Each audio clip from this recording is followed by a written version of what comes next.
Alors je disais juste c'est un sujet qu'on a déjà croisé indirectement dans les conférences de Saint-Marie.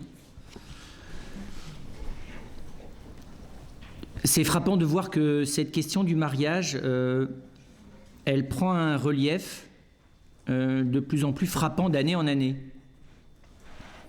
Ça n'est plus un secret qu'en France, ça devient exceptionnel de se marier. Alors là, évidemment, je prends le mariage au sens fort, c'est-à-dire des gens qui choisissent de se lier à la fois religieusement, pas nécessairement chrétiennement d'ailleurs, mais religieusement et surtout humainement, avec un désir effectif d'irréversibilité, de caractère définitif, quoi. Voilà. Donc c'est manifestement de plus en plus rare dans l'intention, puisque de moins en moins de jeunes se marient civilement, et de moins en moins encore de jeunes se marient religieusement. Si vous éliminez là-dessus ceux qui se marient en étant pas tout à fait persuadés, mais enfin en envisageant quand même que très probablement ils ne resteront pas ensemble toute leur vie, ça fait déjà encore moins de monde. Si on regarde, vous le savez, du côté de l'effectivité, c'est-à-dire pas des intentions mais du côté des résultats, ça fait pas beaucoup de couples qui vont vraiment jusqu'au bout, et ceux qui vont vraiment jusqu'au bout, quand on voit l'état d'euphorie dans lequel ils sont, ça en élimine encore un certain nombre. Voilà. Non mais soyons lucides, attendez, parlons des choses, on n'est pas là pour... voilà, on n'est pas Walt Disney, quoi. Donc dans le réel, c'est comme ça que ça se passe.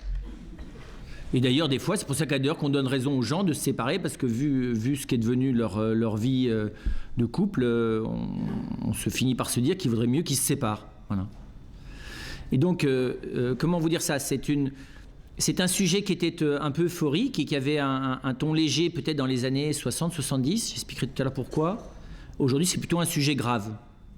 Alors, grave, ça dépend. On peut considérer tout simplement qu'au fond, le temps est passé de ce type d'engagement, étant donné l'allongement de la vie, la multiplicité des rencontres possibles, l'ouverture d'esprit et au fond, la nécessité de vivre une vie plus riche, plus inventive, et qu'au fond, peut-être que, voilà, on peut considérer que le mariage était une forme de structure d'existence qui correspondait à la vie rurale, en situation de survie, de pérennisation de la société par multiplication des naissances, et qu'au fond, dans un espace rural, si on ne veut pas que les gens s'entre-déchirent et se massacrent les uns les autres, il vaut mieux que chacun ait à peu près sa chacune, en tout cas sociologiquement, publiquement, pour que, voilà, c'est simplement une espèce de fonctionnement social. Vous voyez, exactement comme l'interdit de l'inceste montre Lévi-Strauss, c'est un principe régulateur de la société parce que ça évite l'endogamie, et puis surtout, ça, non pas pour des raisons morales, mais pour des raisons de fonctionnement anthropologique.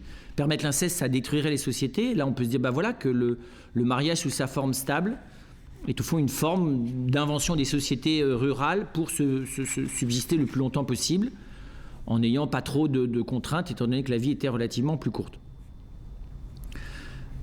Et c'est frappant de voir que, encore une fois, si on fait l'histoire de la famille, vous le savez, l'amour, on en avait parlé une fois, l'amour et la famille, ou le fait que le couple se marie par amour, c'est quelque chose de très récent. Dans la plupart des sociétés, y compris les sociétés occidentales, la société occidentale chrétienne, le mariage, non pas uniquement une affaire de raison, c'est pas une affaire de raison, c'est une affaire de discernement d'ailleurs, pas nécessairement d'ailleurs des personnes concernées, mais en tout cas ayant pour sujet les personnes concernées, et souvent par des anciens, par des gens qui sont plus sages qu'eux, donc qui discernent mieux qu'eux à l'avance les bons mariages et les mauvais mariages, enfin les bonnes alliances et les mauvaises alliances.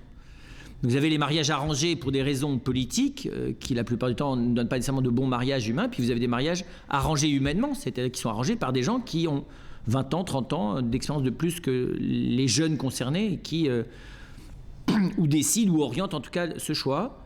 Et c'est autre chose que l'amour, au sens où on commence à l'envisager dans l'espace poétique à partir de l'amour courtois, qu'on envisage de manière romantico-tragique à partir des poètes tragiques du 19e, et puis qu'on redécouvre plutôt dans l'après-guerre d'ailleurs, comme quelque chose dont on pense que ça fait partie essentielle du mariage, et qu'au fond, si on se marie, c'est parce qu'on s'aime, et se marier, c'est s'aimer durablement, et au fond, c'est sur la liberté du choix dans l'amour que doit reposer cet acte de mariage. Aujourd'hui, de nouveau, donc en revenant sans doute à une position plus traditionnelle, l'amour n'a pas grand-chose à voir avec le mariage. Il y a des milliers de gens qui s'aiment et ils ne se marient pas. Il y a des gens qui sont mariés qui ne s'aiment plus. On envisage mal que les gens durent dans le mariage sans qu'ils s'aiment, parce qu'on voit que ça devient rapidement infernal. Mais au fond, on envisage aujourd'hui sociologiquement plutôt des alliances provisoires, affectives, avec une dimension sexuelle ou pas. Enfin, vous voyez, je dirais on est beaucoup moins précis. C'est-à-dire qu'il n'y a plus de cadre stable avec un modèle, on va dire. Il n'y a plus tellement de modèles. Ni pour avoir des enfants, ni pour les élever. Voilà. Vous savez bien, aujourd'hui, la grande question du mariage homosexuel, ce qui est humiliant, je pense d'ailleurs pour les homosexuels, parce que le mariage, c'est quelque chose qui n'est pas de nature homosexuelle, et donc c'est les regarder à la lumière de ce qu'ils ne sont pas. Vous voyez, je sais pas comment dire ça, c'est comme un colonisé qui cherche à devenir comme ceux qui l'ont colonisé. Voilà. Enfin, disons, c'est l'alliance entre deux hommes de manière stable, organisant comme un couple. Là, je pense qu'on peut parler de couple. Et élevant des enfants ou non, ayant le droit d'en adopter, c'est une question qui aujourd'hui est une vraie question sociale qui traverse. Enfin, c'est des fois plus une question d'ailleurs, c'est déjà une décision dans certains pays européens, mais dans d'autres c'est encore à l'état de question. Et donc, c'est pas un secret que le mariage est quelque chose qui garde une connotation affective, romantique, un peu idéaliste. Le salon du mariage fonctionne bien, mais on ne vous explique pas si c'est le 5e, enfin si c'est un salon accueille autant des gens qui en sont au 4e, au 5e ou 6e mariage qu'au premier. Et d'ailleurs, progressivement, vous le voyez, on le voit bien, hein, la banalisation du divorce introduit la désunion comme l'union, comme deux types on va dire, de fonctionnement relationnel équivalent, quoi. Au moment où il vaut mieux se désunir, on se désunit. Au moment où il vaut mieux s'unir, on s'unit. Mais la désunion et l'union sont deux moments de l'existence, tout simplement. On voit autant de courage aujourd'hui à se désunir qu'à s'unir. Hein. Et même les gens vous diront, c'est plus facile de s'épouser que de divorcer. Et des fois, les gens vous disent qu'ils sont beaucoup plus angoissés à l'idée de divorcer, qu'il va leur falloir du courage, de la détermination, alors qu'il leur a fallu beaucoup moins pour se marier. Donc on est vraiment dans des phénomènes un peu à l'envers, quoi. Voilà, donc ça c'est la réalité sociale dans laquelle sont nos sociétés occidentales, un petit peu perdues. Ensuite, la question elle est comment est-ce qu'on perçoit le regard chrétien, hein, et c'est ce qui explique le titre de cette conférence. Le regard chrétien, il apparaît en fait assez contradictoire avec lui-même. D'un côté, il génère ce qu'on pourrait appeler une utopie, c'est-à-dire il y a encore en terre chrétienne une idée du mariage grande, belle, généreuse, durable, éventuellement si possible heureuse, féconde, rayonnante, évangélisatrice, génératrice d'enfants qui vont être de futurs piliers d'église. Enfin, vous voyez, une espèce de vision un peu rêvée, quoi, mais qui demeure. Et qui ne semble pas, vous voyez, au fond, de l'amour avec un grand A. Et on voit bien, je dirais, l'Église n'a pas laissé tomber ça. Hein, elle laisse continuer à circuler cette image-là. Voilà, certains l'encouragent, la favorisent, d'autres sont plus discrets parce qu'ils se disent, pastoralement, c'est pas très sympathique pour ceux qui, précisément, sont en situation d'échec. Mais en gros, on peut dire que voilà, la première manière dont elle apparaît, l'Église, c'est vecteur d'une vision un peu idéale du mariage, et plus idéale aujourd'hui, en tout cas depuis les années 60, 70, beaucoup plus idéale qu'elle ne l'était au milieu du Moyen-Âge. La vision du mariage au milieu du Moyen-Âge dans l'Église est une vision beaucoup moins idéaliste, enfin, vous voyez, beaucoup moins... porteuse d'espérance incroyable, d'espérance de grandes choses belles. Enfin, d'ailleurs, le mariage, il n'est pas si important que ça dans l'Église médiévale. Ça fait partie du fonctionnement social, point. Je veux dire, il n'y a pas à proprement parler d'idéalisation du mariage. L'idéalisation de l'amour, d'ailleurs, c'est l'amour courtois. C'est le commencement de l'idéalisation de l'amour. Mais le mariage n'est pas idéalisé. L'idéalisation chrétienne du mariage, c'est plutôt le XXe siècle. Est-ce que c'est bon, est-ce que c'est pas bon? C'est ce qu'on va voir. Ce qui est contrasté, c'est les exigences. C'est-à-dire que face à ça, l'Église véhicule aussi un degré d'exigence sur le mariage en question, si on l'écoute vraiment, qui a l'air de plomber complètement l'utopie. C'est-à-dire que quand on écoute les exigences de l'Église sur le plan de la sexualité, de la vie conjugale, de l'éducation, de la fidélité à l'Église, de la vie sacramentelle, voilà, elle paraît, comment vous dire ça, dangereuse presque par son utopie, parce qu'elle a l'air d'y croire et elle met des exigences à la hauteur de l'utopie. D'accord ? Donc on a l'impression que l'Église croit à un amour qui permet de tout traverser et qu'au fond, quand on regarde de près, bah, ça paraît plutôt impossible, quoi. Et on voit bien d'ailleurs, très simplement, d'ailleurs les gens qui ne sont pas nécessairement chrétiens, qui parlent avec des chrétiens, les chrétiens ne sont pas euphoriques sur la vie du couple. Ils disent qu'effectivement c'est difficile et que si on veut vivre les exigences de l'Église, par moments c'est pas simplement difficile, c'est héroïque. Et que c'est une héroïcité des fois quotidienne qui est à la limite de l'invivable, soyons clairs. Donc on n'est pas dans... Là aussi, on n'est plus tout à fait dans le ton de tout baigne, quoi. Oui, je veux dire, ça... Et donc ces exigences, quand on les entend vraiment de près, peuvent paraître excessives et plomber, j'allais dire, vous voyez, la légèreté des ailes que peut donner l'utopie ou l'idéalisation du mariage. On voit bien les jeunes qui se préparent au mariage, bon, ils écoutent l'utopie un peu, les exigences, ils les regardent de loin, quoi. Évidemment, d'ailleurs, on n'y va pas trop fort, on ne va pas d'avance leur expliquer tout ce qui les attend. Parce qu'évidemment, quand on a un peu d'expérience pastorale, on sait à peu près ce qui les attend. C'est peut-être malhonnête d'ailleurs, parce qu'il faudrait peut-être carrément leur dire ce qui les attend. On verra tout à l'heure. C'est vrai, c'est malhonnête de laisser aux gens croire que tout va être plutôt merveilleux, puis de leur dire au bout de 10 ans, bah oui, c'était prévu, quoi, que ça allait être carrément dur. Il n'y a pas nécessairement là de dol des époux l'un envers l'autre, mais il peut y avoir un dol du curé envers ceux qu'il a mariés. C'est vrai, ça s'appelle de la malhonnêteté, pour faire clair. D'accord ? Vous avez signé un contrat pour tant, et en fait, c'est autre chose, quoi. Et puis, alors, il y a un troisième registre, c'est que l'Église peut sembler, ou le discours chrétien peut sembler parfois dur à l'égard de ceux qui ne rentrent pas dans le moule. Et donc avec une connotation, alors qui n'a plus le côté, vous voyez, d'un jugement, des foudres de l'enfer et de l'affreux péché mortel du 19e siècle, mais qui n'en est pas moins un regard un peu désespéré aussi, un peu désespéré sur le couple ou sur la vie du mariage, en jugeant qu'au fond, c'est assez catastrophique, qu'au fond c'est rarissime les couples qui vivent vraiment ce que l'Église demande, et qu'au fond, tout ça est presque un fond de désespoir. Alors c'est pas dans le discours officiel de l'Église, mais des fois chez les pasteurs, ce sont de prêtres qui avec l'âge refusent progressivement de préparer les jeunes au mariage, parce qu'au fond tout simplement eux n'y croient plus. Ils croient au sacrement, vous voyez, mais pas au fait que c'est possible dans les faits. Si, ils croient au sacrement, mais au fond ils se voient pas préparer des jeunes à quelque chose qui leur semble à eux, vous voyez, je dirais, ils sont déçus, quoi.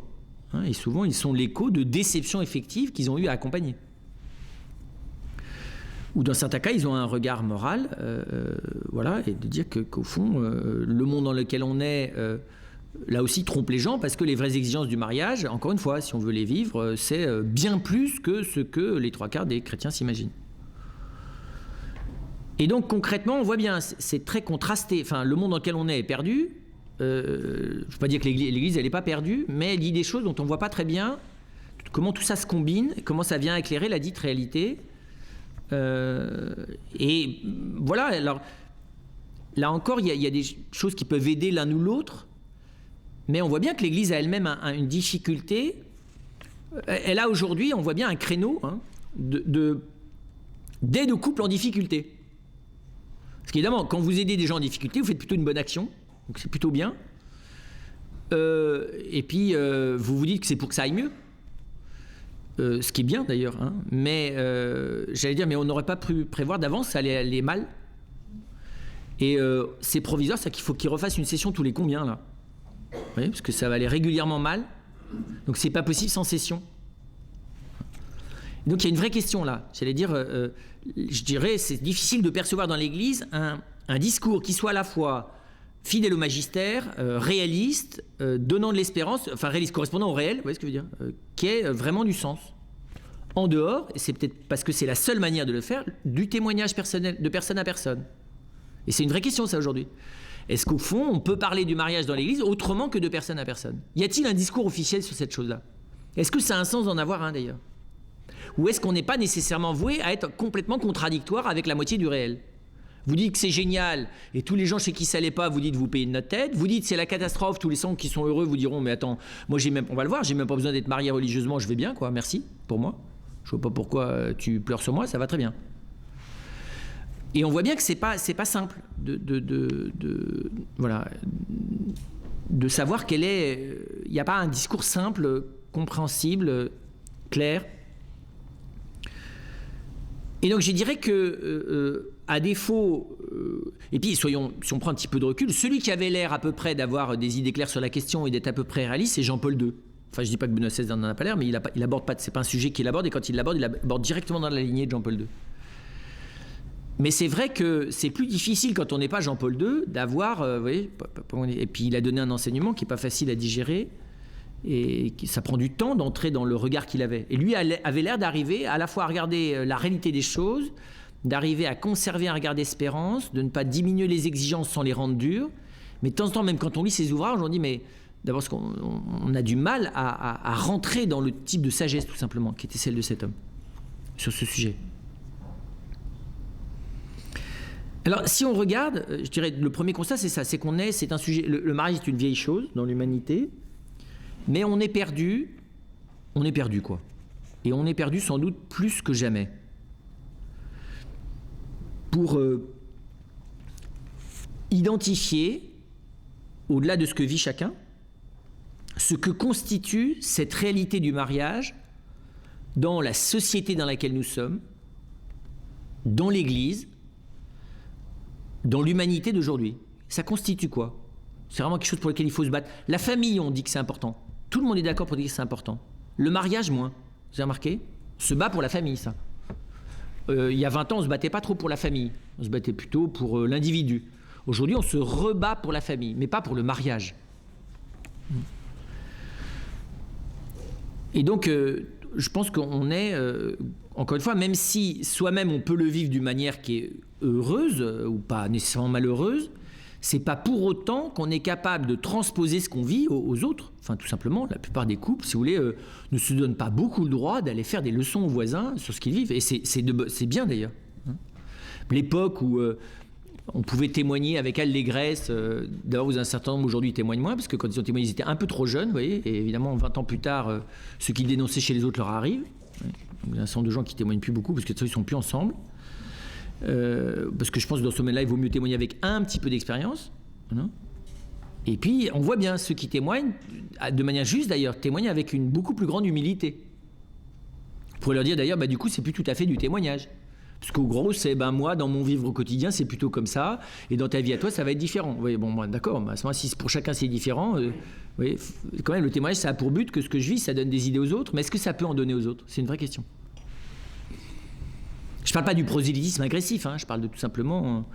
Et on voit bien que, là aussi, on voit certains couples qui ont beaucoup de simplicité à en parler, et qui touchent d'ailleurs considérablement d'autres couples, des jeunes ou des moins jeunes d'ailleurs.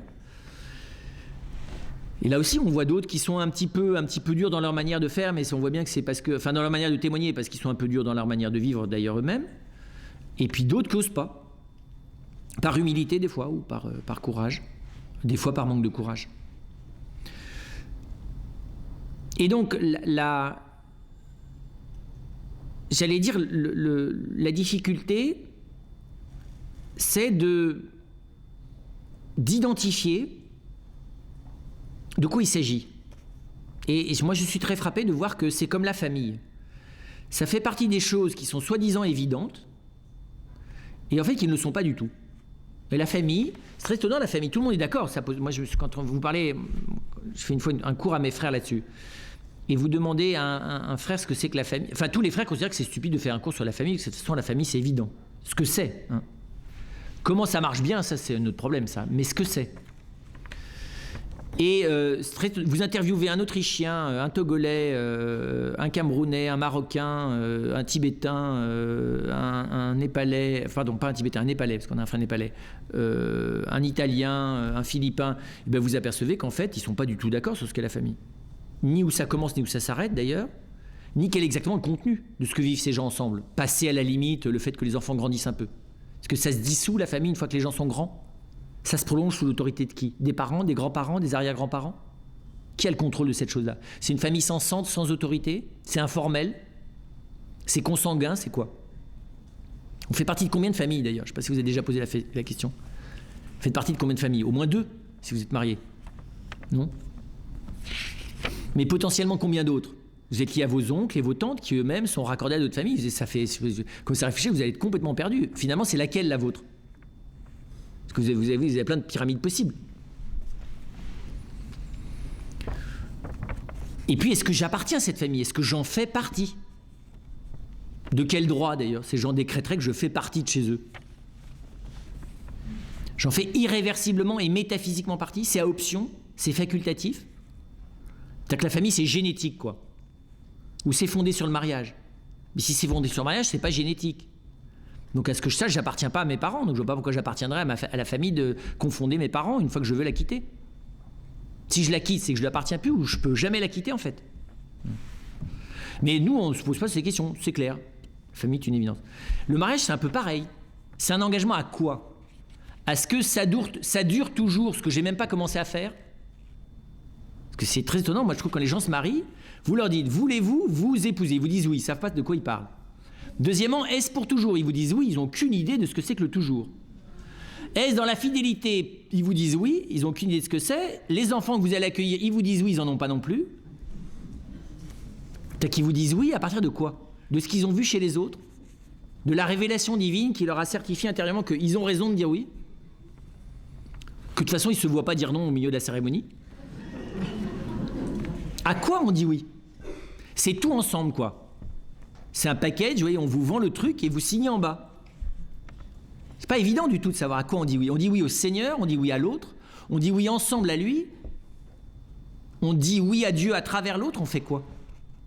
Et on s'engage à quoi? À essayer? À réussir? Être fidèle, ça va vouloir dire quoi? Rester fixé sur l'idée qu'on avait au départ? Et donc c'est pas simple. Vous voyez, alors ça ne veut pas dire que c'est n'importe quoi, hein. Je ne suis pas en train de vous dire que l'engagement est n'importe quoi. Bien sûr qu'il y a quelque chose du cœur qui pressent bien quelque chose dans l'engagement, mais on est bien obligé de reconnaître que quand on fait le point 10 ans, 20 ans, 30 ans, 40 ans plus tard, on est impressionné du décalage entre ce qu'ont cru faire à ce moment-là ceux qui se sont engagés et puis ce qu'ils ont découvert après. Alors quand ils ont le temps de le relire positivement et de s'apercevoir que ce à quoi ils s'étaient engagés a fleuri aujourd'hui presque malgré l'idée vous voyez, qu'ils avaient, c'est pas tout à fait pareil quand précisément il y a, je dirais, si je sais pas ce à quoi je m'engage. D'autant plus que, j'allais dire, ce qui pose question, c'est que l'engagement à aimer l'autre, à fonder une famille, à avoir des enfants, à essayer d'être fidèle, je peux le faire sans me marier. Oui. C'est quoi? C'est un passage devant monsieur le maire. En quoi est-ce que la dimension publique de la déclaration a de l'importance? Moi j'ai vu des jeunes me dire ça, je me dis mais pourquoi faudrait que je passe devant le maire? Et même devant le curé? Ça regarde que Dieu et moi? C'est juste une officialisation? Non, si vous n'avez pas de témoin du mariage au plan du sacrement, il n'y a pas de sacrement. On va dire mais ça c'est du légalisme, on n'a pas besoin d'un curé pour qu'il y ait des sacrements, non? Ben si. Et même un mariage humain, vous voyez, vous pouvez vous engager à vous aimer toujours. C'est pas passer devant monsieur le maire, hein, vous êtes marié dans le cœur, mais quelle différence avec s'aimer, vouloir s'aimer pour toujours? Aucun. D'autant plus qu'aujourd'hui, on voit, encore une fois, certains qui vivent, qui ont l'air de vivre bien sans le mariage. Alors on peut dire oui, mais ça n'est que provisoire, ou dire ils ont de la chance, ou bien de dire c'est hypocrite. C'est pas simple de dire ça. Alors, parce qu'il y a des gens mariés hypocrites, il y en a qui le sont et à un moment donné ils décident que c'était provisoire. Et donc on voit bien que, comment vous dire ça, en tout cas c'est clairement pas quelque chose que je pourrais identifier à un moment donné, vous voyez, qui est le jour où je me marie, tout est parfaitement clair. Et après ça, il n'y a plus qu'à le faire. C'est clairement pas ça. Autrement dit, c'est pas un projet. Déjà, moi là je parlerai comme philosophe, c'est pas un projet. Parce que je ne peux pas projeter ce que je ne maîtrise pas. Moi, je vois bien, d'ailleurs, quand les jeunes vous parlent de projets familiaux, de projets de couple, comme les projets personnels, d'ailleurs. Je trouve que c'est excellent dans les entreprises, on parle de projets personnels. Il n'y a rien de plus bête que de dire ça. Parce que vous passez sous un camion à la sortie, c'est fini le projet personnel. Je veux dire, ça, vous ne l'avez pas projeté, quoi. Puis c'est très étonnant, vous savez, les projets personnels d'il y a 10 ans, vous les revoyez aujourd'hui, parce que ça fait il y a 10 ans qu'on a, c'est ça. Et vous demandez à chacun où est-ce qu'il en est par rapport au projet personnel d'il y a 10 ans, évidemment, il va exploser de rire. Il n'est pas du tout au même endroit qu'il avait projeté. Et donc c'est pas facile de savoir sur quoi repose, comment vous dire ça, je dirais le réalisme, la légitimité de cet engagement, puisque manifestement il y a un engagement. Et donc je pense que le moment où nous sommes nous oblige là-dessus à ne pas trop nous précipiter sur des réponses faciles et à reconnaître que quand on sonde un peu, quand on essaie de pousser les choses jusqu'au bout, c'est très étonnant, on aboutit, quand on dialogue avec ceux qui vivent, qui sont mariés, ils vont vous dire qu'à un moment donné, ils ne savent pas bien vous expliquer. Ils ne savent pas bien vous dire d'ailleurs. Qu'il y a quelque chose qui était plus grand qu'eux, finalement, qu'après coup, ils peuvent dire qu'ils ne maîtrisaient pas franchement, quoi. Qui était autre chose que ce qu'ils avaient projeté, mais qui s'avère être quelque chose de réel. Enfin, vous voyez, c'est très bizarre, quoi. Comme s'il leur arrivait quelque chose qu'ils n'avaient pas tout à fait prévu. C'est très étonnant. Je ne connais pas de couple, en tout cas, qui est capable de répondre à cette question de manière claire. Je parle de couples qui sont heureux, manifestement. Mais de répondre par rapport à ce qu'ils ont vécu, pas par rapport aux idées qu'ils ont sur le mariage. Ça, ils sont tous capables de vous raconter ou le catéchisme de service, ou les derniers potins anthropologiques ou sociologiques, tout ce que vous voudrez. Enfin, vous voyez, je veux dire, les convictions des agents, c'est intéressant. Ce qui est beaucoup plus intéressant, c'est ce qu'ils vivent. Donc, les interroger sur leurs convictions, c'est pas inintéressant, mais c'est beaucoup moins intéressant que d'essayer de leur faire dire ce qu'ils vivent. Ou ce qu'ils ont fait à ce moment-là, vu à la lumière de ce qu'ils vivent aujourd'hui. Vous me direz d'ailleurs si à la fin de la conférence, il y en a qui ont des idées très claires sur la question, capables de définir ce qui se passe à ce moment-là, dans l'acte de se marier, vous me direz. Pourtant, on voit bien qu'il se passe quelque chose. D'ailleurs, il y a très clairement, en plus, avant et après, vous avez remarqué, parce qu'il y a plein de gens qui ont vécu ensemble, et bien ils divorcent 3 mois après s'être mariés. C'est très courant comme phénomène. C'est très étonnant, ça. Moi, j'en ai encore, j'ai un ami, j'y croyais pas, quoi. Ils vivaient ensemble depuis, en concubinage, légal, depuis 12 ans, 13 ans. Et puis ils m'ont dit qu'ils se mariaient. Et alors, moi, j'ai été partagé, parce que vu l'expérience, je me suis dit, mais bon, ils n'étaient pas croyants. Et bien, ça n'a pas raté, c'est pas gentil de dire ça, mais 1 an plus tard, ils ont divorcé. Ce qui montre bien qu'il y a, vous voyez, je dirais, il y a avant, en tout cas, ça n'est pas rien.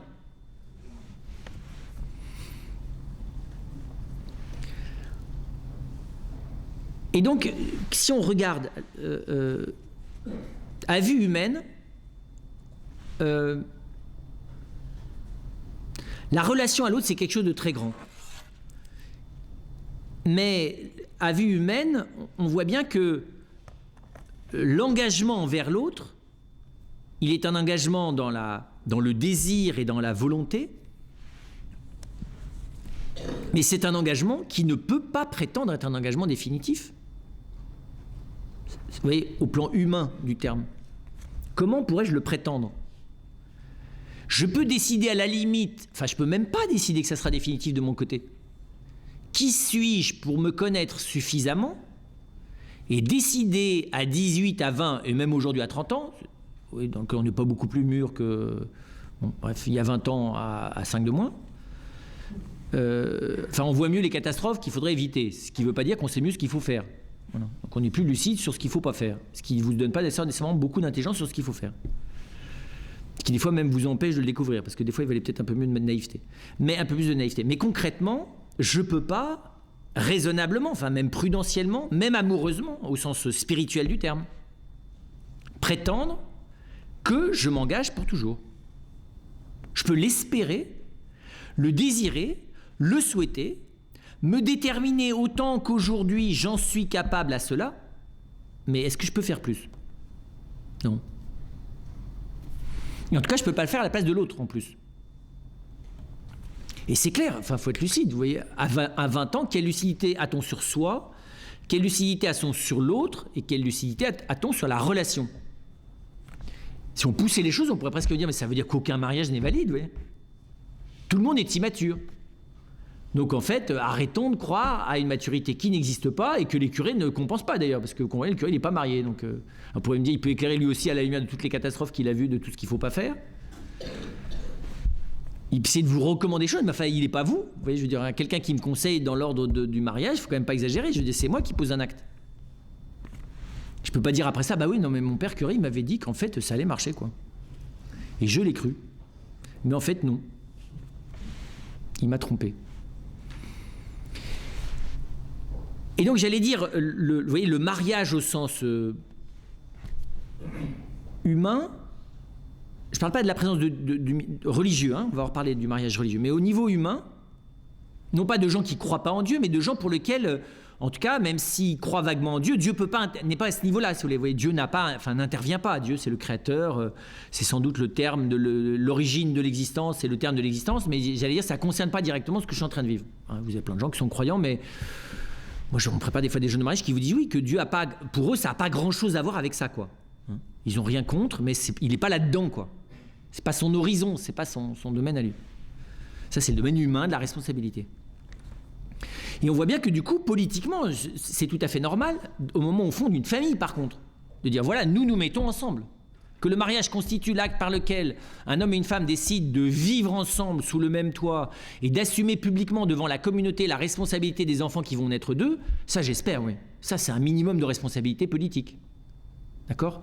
C'est-à-dire qu'avoir des enfants sans s'engager d'avance avec l'aide de la société, parce que présentement on sait qu'on peut faillir, et donc à la phase de la société, de pouvoir assumer leur croissance jusqu'à ce qu'ils aient un minimum d'autonomie, ça c'est un devoir animal même. Vous voyez, les animaux veillent sur leurs petits, donc je dirais c'est même pas moral, c'est écologique quoi. D'accord ?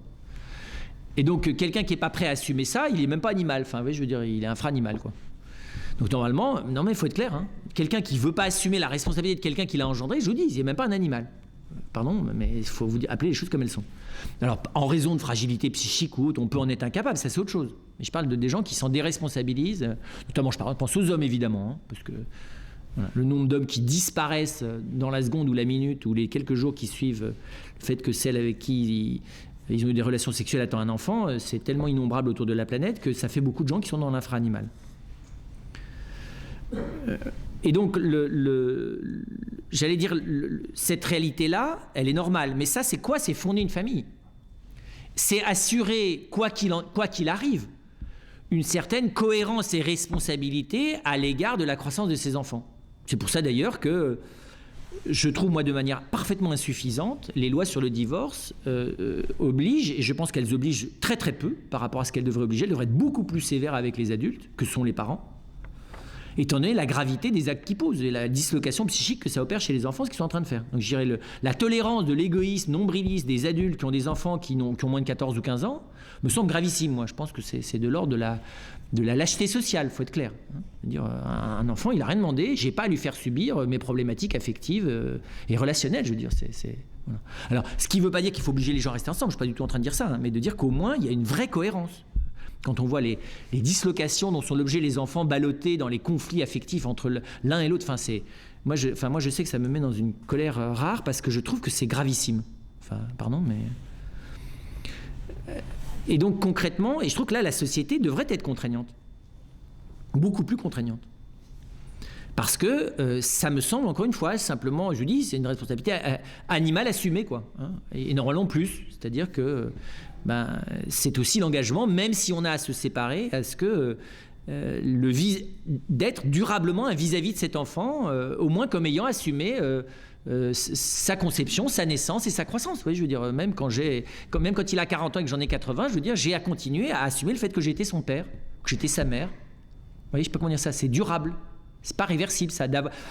J'ai pas à m'en occuper, vous voyez, s'il lui arrive quelque chose, c'est pas ça. À partir d'un moment où quelqu'un est adulte, j'ai pas à m'en occuper. Mais j'ai pas à annuler le fait que j'ai été ça pour lui et que ça n'a pas disparu aujourd'hui. Enfin, ouais, je pense ça. C'est comme des parents, c'est aussi comme un étai. Enfin, vous voyez, je veux dire, c'est comme ça soutient un mur. C'est pas fondateur, mais c'est un soutien. Et donc, donc ça, c'est une chose. Mais ça, je dirais, c'est l'acte politique. Encore une fois, évidemment, normalement, on vise à ce que les gens soient responsables. On ne devrait pas politiquement laisser se marier des gens qui n'en sont pas capables. On devrait à ce moment-là considérer qu'ils ne sont pas suffisamment... Les aider, les obliger, exactement comme on oblige à quelqu'un à être sous tutelle, les obliger à accepter ce qui se passe. D'ailleurs, aujourd'hui, vous le savez, la DAS peut, sur intervention, retirer la charge d'enfants à leurs propres parents s'ils sont incapables d'assumer le minimum de ce qui est nécessaire à leur survie et à leur croissance au moins minimum. Ensuite, si je regarde au niveau religieux, alors ça ne veut pas dire, attention, qu'on ne peut pas être porté par l'aspiration aimante et un peu idéaliste, parce qu'on a le droit d'être jeune, d'aimer l'autre pour toujours, vous voyez ce que je veux dire, et d'en avoir un profond désir, mais fonder une espérance sur un désir, c'est délicat. C'est pas réaliste. Donc je peux avoir le désir d'eux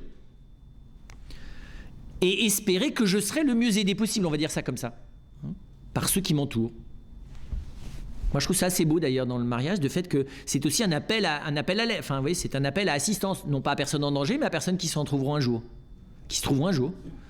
Donc, c'est une demande d'engagement de la société, et notamment du groupe proche qu'est la famille ou les amis. D'ailleurs, ça les témoins aussi, à soutenir cette aventure qui est évidemment périlleuse. Mais ça, c'est pas d'aujourd'hui.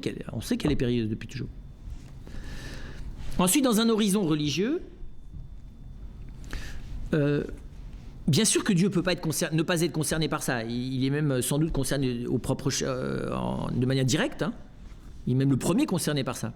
Parce que j'allais dire, on voit bien que c'est un élément déterminant de l'enjeu de la vie de la créature humaine, que cette dépendance à l'égard d'autrui, ne serait-ce que pour mettre des enfants au monde, que cette aventure particulière, cette prise de risque particulière qui consiste précisément à en avoir, et que cette alliance complexe, difficile, exigeante, entre un homme et une femme, dans l'accompagnement de ses enfants.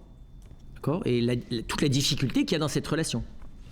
Et donc considérer que si Dieu est providence, sans doute que quelque chose qui concerne en premier lieu sa providence, c'est bien cette relation, sans doute.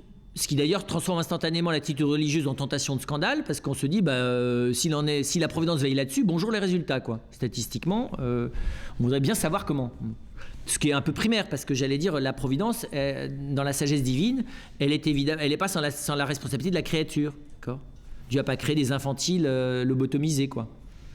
Il a créé des êtres responsables. Et donc c'est évident que, ce qu'avaient déjà compris les Grecs, d'ailleurs Aristote voit bien ça, que la dimension politique ou la dimension communautaire, c'est le prolongement de la providence divine. C'est très beau de pressentir chez les stoïciens, chez Aristote, le fait que, de certaine manière, les hommes sont remis aux hommes. Ça fait partie de la sagesse de Dieu. Et qu'ils ont à être quelque chose du reflet. C'est pour ça que la sagesse est nécessaire chez les Grecs. C'est pas du luxe, la sagesse, c'est pas un truc d'aristocrate. C'est une nécessité politique parce que, au fond, la vérité du divin ne pourra pas être vécue par les hommes s'ils ne s'assistent pas les uns les autres. Enfin, ouais, je sais pas comment expliquer ça. L'individualisme est directement désespérant sur le plan religieux pour un Grec. Parce qu'il est voué, il est suicidaire, l'individualisme. Mais malgré tout, même s'il y a cette attente de la providence, j'allais dire, dans un regard religieux, je peux pas, ça serait pas raisonnable là non plus de certifier que Dieu va toujours aider la créature humaine quand elle commence à défaillir sur l'engagement qu'elle a voulu être durable.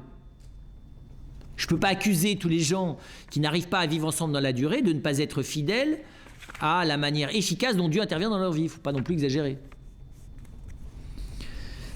Et donc c'est pas très facile, ça, je dirais, de statuer. Je pense à l'islam, hein, je pense au judaïsme, je pense à l'Inde, ou au mariage traditionnel en Afrique. On voit bien, on fait confiance au Dieu, mais on fait surtout confiance aux lois sociales, enfin, vous voyez, à la cohésion sociale et au mode de contrainte qu'elle va exercer sur le couple et la famille. Ou sur le palliatif, vous voyez, comment dire ça, l'assistance qu'elle va apporter en cas de crise, plutôt ça.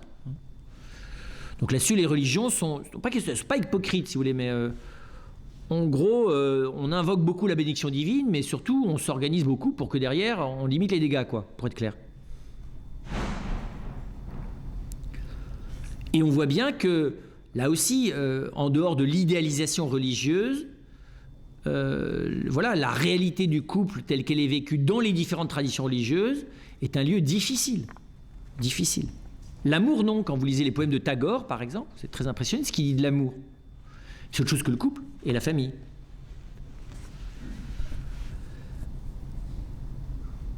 Quand on arrive en terre chrétienne, c'est assez simple. Pourquoi ? Parce que c'est clair que dès la Genèse, ça nous échappe complètement, cette histoire. Je pense que c'est la première chose. Le mariage, c'est-à-dire, en fait, la relation personnelle, spirituelle entre l'homme et la femme, telle qu'il en est parlé dans la Genèse, elle n'est pas du registre de la maîtrise humaine. D'accord ? L'homme est endormi au moment où la femme est créée. Autrement dit, il ne comprend pas la relation qui l'unit à elle, c'est tout. Et elle n'est pas là, donc c'est encore plus simple. D'accord ? Et donc il est très clair que cette relation n'est pas de l'ordre du mâle et de la femelle, ça n'a rien d'original, elle n'est pas de l'ordre animal. On le voit très clairement. Non pas que ça assume pas, le premier récit montre bien que ça assume la dimension mâle et femelle, aucun problème avec ça, mais la nature personnelle de la relation. Celle, j'allais dire, où la touche du créateur, vous voyez, de l'amour du créateur est particulière, là, silence, il dort, endormi, chloroformé, anesthésié, le bon Adam, quoi. Et plus profondément, on voit bien, ça ne relève pas d'une compréhension à vue humaine, quoi. Et moi, je trouve ça très réconfortant, de se dire, au fond, c'est normal qu'on n'y comprenne rien, quoi. Et tant qu'on y comprend quelque chose, c'est qu'on n'a pas encore compris qu'on n'y comprenait rien. C'est qu'en gros, l'homme comme réalité humaine, la femme comme réalité humaine, ça va, leur complémentarité biologique, il n'y a pas de problème. Mais ce qu'ils ont de personnel à voir et en quoi, à l'occasion d'une complémentarité biologique dans l'ordre de la fécondité, il y a vraiment quelque chose à vivre et à faire, vous voyez, je ne sais pas comment vous dire ça, qui est un intérêt personnel.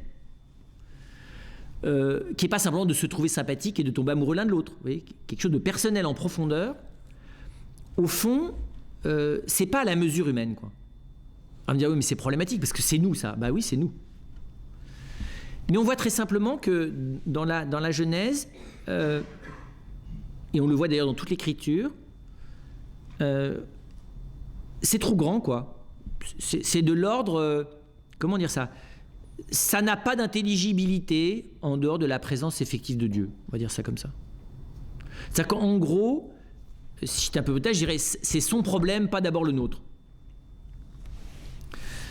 C'est un problème qui n'est pas assumable par nous tout seuls, pour être plus clair. Je vous dis, concevoir un enfant et s'en occuper un peu correctement, le temps que ça peut durer dans la relative assistance mutuelle et un minimum de bienveillance, ça relève de nous. Mais pour plus, ça relève plus de nous. Soyons clairs. Désirer plus, ça relève de nous. Le vouloir parce qu'il me dit que c'est possible, ça aussi. Mais vouloir plus, non. Je vois pas comment je peux vouloir plus. Parce que je peux pas vouloir ce dont j'ai pas l'intelligence. Enfin, ou alors, c'est ce que je rêve, mais c'est dangereux de vouloir ce qu'on rêve. Parce qu'on rêve, c'est nous. Et en l'occurrence, il s'agit de l'autre. Donc ça va pas. Parce que l'autre, ça va être très dangereux. Si vous le rêvez, vous êtes sûr que c'est pas l'autre. En tout cas, dans le couple, c'est très clair. Vous savez, il y a les gens vous disent, mais réalisez vos rêves. Il y a un lieu où ça marche jamais, c'est le couple. Je ne sais pas si vous avez remarqué, c'est le contre-exemple absolu de ce proverbe-là, Spielbergien, parce que c'est Spielberg, c'est très Spielberg, c'est le nouvel âge, vous savez, c'est t'y crois, tu le fais, quoi. Ayez des projets, rêvez vos projets et just do it après. Et bien là, zéro. Au moment du just do it, c'est la catastrophe parce que ce que vous avez rêvé de l'autre, c'est exactement pas ce qu'il est. Parce que c'est ce que vous en attendez. Donc, par définition, ce qu'il n'est pas. Ou ce qu'elle n'est pas. Et donc, par contre, quand on regarde la Genèse, et même quand on regarde l'expérience, bien que nous n'y comprenions rien, on pressent bien que fondamentalement, c'est simple. Et en même temps, c'est très compliqué. C'est très bizarre, ça. Parce qu'un couple, on voit bien qu'il y a quelque chose de simple. Ça devrait être l'amour qui devrait être simple. Oui, c'est peut-être aussi le lien qui est simple. Et en même temps, parce que c'est très concret, ça n'a pas l'air si simple que ça. Oui, c'est très bizarre, on va dire, mais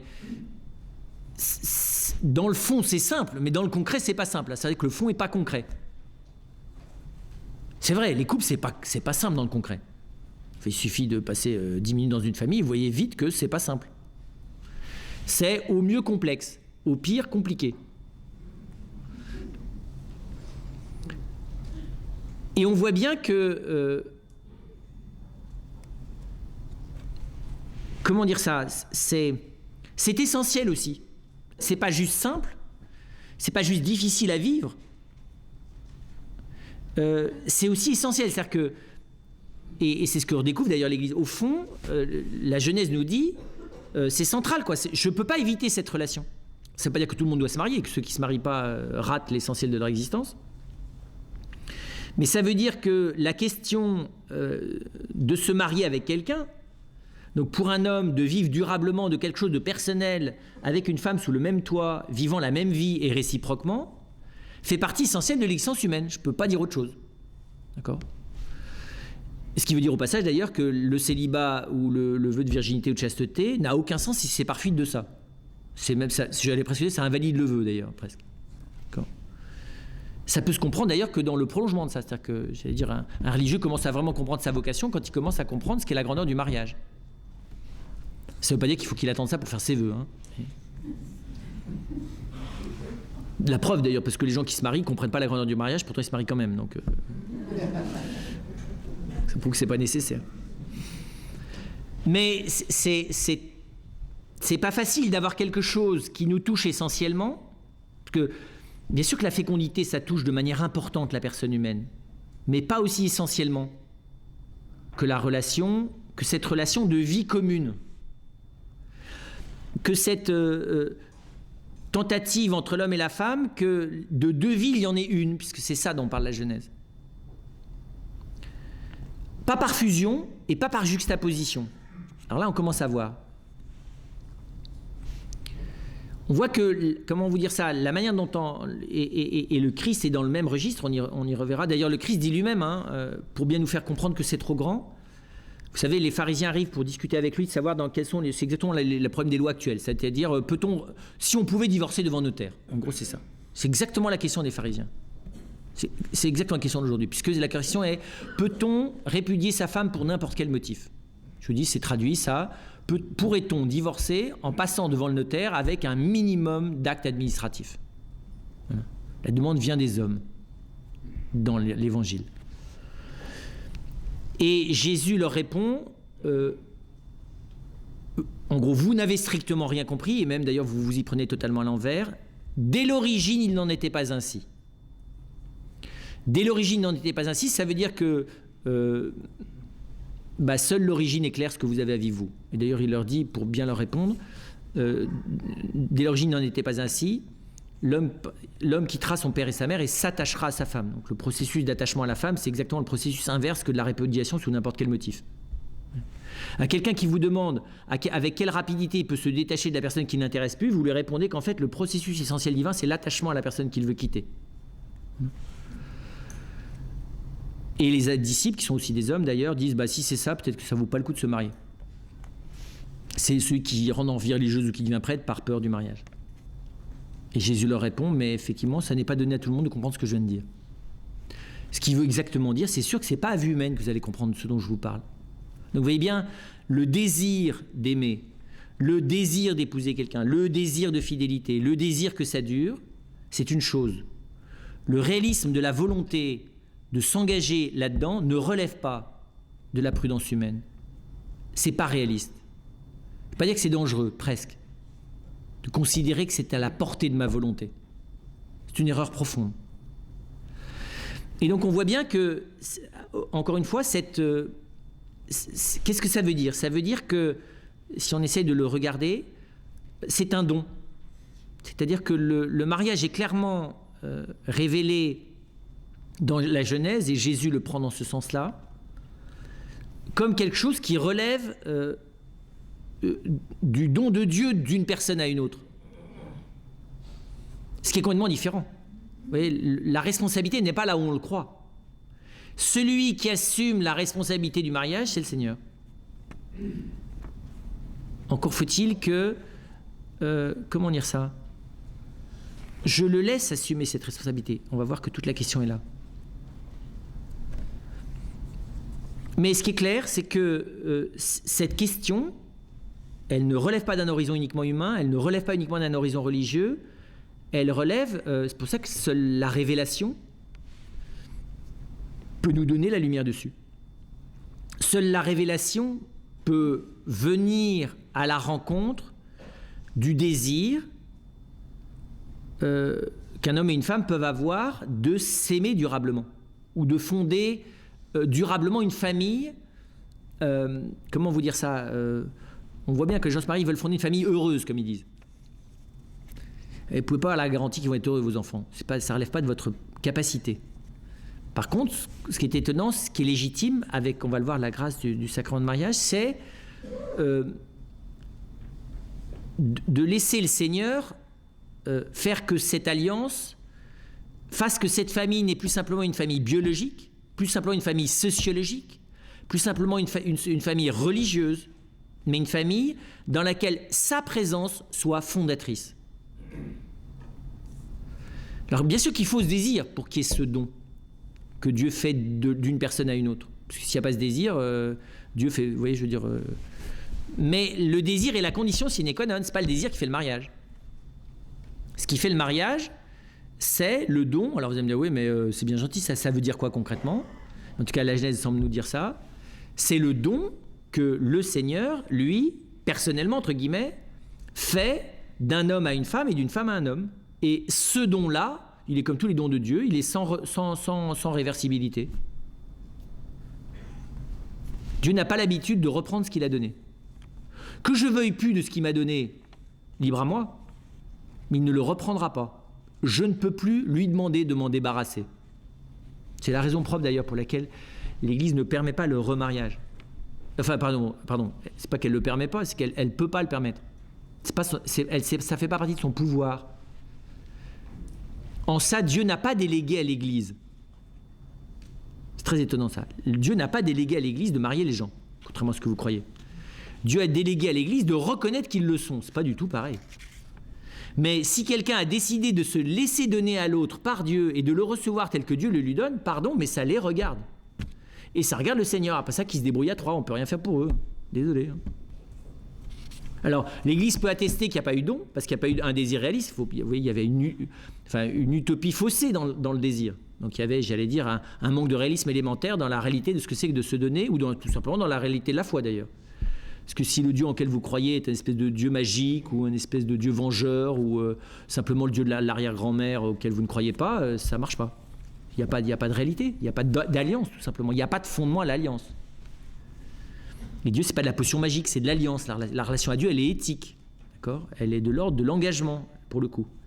Elle n'est pas de l'ordre du vital, d'abord. Elle est éthique avant d'être vitale. Et donc, concrètement, comment vous dire ça ? Du coup, le mariage est, au sens fort, en tout cas en terre chrétienne, il est d'une autre nature que l'amour d'un homme et d'une femme l'un pour l'autre. Tout simplement. Il est d'une autre nature, puisqu'il est surnaturel, dans sa source. Alors on va dire, oui, mais on ne nous avait pas prévenu. Oui, mais c'est tout le problème des sacrements, c'est que... c'est vrai, on n'est pas toujours bien informé de ce que c'est que le baptême, de ce qu'on a vécu le jour du baptême. On est d'ailleurs très mal informé de ce qu'on vit le jour où on communie. C'est dommage d'ailleurs, parce que c'est comme des gens qui vivraient une expérience merveilleuse mais qui ne le savent pas. Auxquels on raconte qu'ils sont en train de vivre autre chose. C'est dommage de raconter à un enfant qu'il est en train de manger quelque chose d'absolument immangeable et qui est très mauvais pour sa santé alors que c'est délicieux. Vous savez, c'est le sacrement du pardon, ça. C'est la spécialité. Vous savez, vous dites à quelqu'un que s'il ne se confesse pas, c'est l'enfer. Et que s'il se confesse, il va falloir qu'il subisse un interrogatoire serré pour qu'on sache jusqu'où va la gravité de ses fautes. Et donc, par anticipation, il est déjà dans la culpabilité, et le confesseur, un peu moralisant, va rajouter une couche sur la culpabilité. Donc, à la fin, il sort encore plus terrorisé de tout ce qu'il pourrait recommencer à faire, et qu'il ne va pas pouvoir manquer d'ailleurs de recommencer. D'accord ? Donc, à la fin, il est pire qu'au début. Voilà. Ça, c'est la version de la confession qu'ont connue certains de nos grands-parents, même certaines peut-être personnes dans la pièce. C'est étonnant, c'est quand même un peu dommage. C'est exactement comme d'offrir à un enfant un magnifique gâteau à la crème et de lui expliquer qu'il est en train de manger des araignées pilées. Voilà. Qu'il est en train de manger quelque chose d'infect et de le persuader que c'est infect. C'est dommage. Alors que c'est délicieux. Voilà. Ça s'appelle la déviance du rigorisme pseudo-catholique. Alors, pour le sacrement de mariage, c'est pas tout à fait ça, hein, mais c'est vrai que c'est quand même grave de la part de la Sainte Église, enfin, elle n'est pas sainte d'ailleurs à cet endroit-là, enfin, des hommes d'Église, qui eux sont pas saints, d'enseigner, de faire croire aux gens que le mariage, ça repose d'abord sur eux, c'est pas vrai. Ce qui repose sur eux, c'est d'avoir un minimum de réalisme humain, ça c'est sûr. D'être un tout petit peu dans leurs chaussures quant à ce que c'est que d'aimer quelqu'un, de comprendre que l'amour, c'est pas uniquement de l'affectivité, que c'est quand même un engagement profond. Enfin, vous voyez ce que je veux dire, au moins de savoir ce que c'est qu'une amitié cohérente. Voilà. Donc il y a un minimum de réalisme, c'est clair. Mais au-delà de ça, encore une fois, c'est d'abord en se mettant à l'école, en se mettant à l'écoute, en se mettant à la découverte, en se mettant dans une attitude d'apprentissage à l'égard de ce que Dieu fait. Tout qu'en plus, il le fait une fois, mais il le refait sans cesse. Dieu me redonne l'autre en permanence. C'est jamais un dû, c'est jamais un acquis. C'est très bizarre d'ailleurs que j'ai le droit que Dieu me refasse le même cadeau tous les jours. C'est géant quand même. Quelle chance. C'est un des rares cas d'ailleurs, hein, où Dieu s'engage à me refaire le même cadeau tous les jours. Il est engagé à ça, c'est ça l'indissolubilité. Vis-à-vis de quelqu'un qui est un ami, même vous aimez dans la charité, vous l'aimez dans la charité, vous vous aimez l'un l'autre, mais Dieu ne s'engage pas à vous le redonner chaque jour. Ça dépend de votre charité. Et on voit bien que, comment dire ça, alors c'est très étonnant. Qu'est-ce qu'il y a de particulier? Parce qu'évidemment, pourquoi est-ce que deux hommes ne peuvent pas se marier? Enfin, c'est vrai, pourquoi est-ce qu'on ne serait pas donné l'un à l'autre dans l'amour? Je veux dire, l'amour n'est pas réservé à l'homme et à la femme, à ce que je sache, non? Et on voit bien, et c'est ça qui est très, très grand, vous voyez, c'est que ce don permet de regarder en face,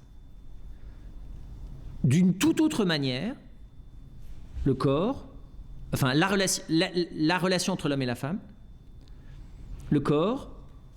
J'aime pas l'homosexualité, parce que pour moi c'est un mot abstrait qui ne désigne que des choses parfaitement floues, mais la fécondité et la responsabilité à l'égard de l'enfant. Vous voyez, j'allais dire, ce qui est très beau, c'est que le sacrement de mariage, par l'engagement de Dieu, donne la capacité dans l'espérance de regarder en face des choses inassumables humainement. Voilà. Humainement, vous comprenez bien que la responsabilité à l'égard de l'enfant, il ne faut déjà pas trop la regarder, parce que c'est culpabilisant à l'avance, on risque de jamais en avoir. La fécondité, même chose. La fragilité dans le corps, même chose. Si vous voulez, si vous êtes trop lucide humainement, c'est le frigidaire. Hibernatus, vous savez, on vous congèle comme ça, ou même l'homosexualité, c'est plus cool, quoi. Parce qu'au moins, vous savez, vous n'avez pas de problème, enfin, il y a un problème d'altérité limité, quoi.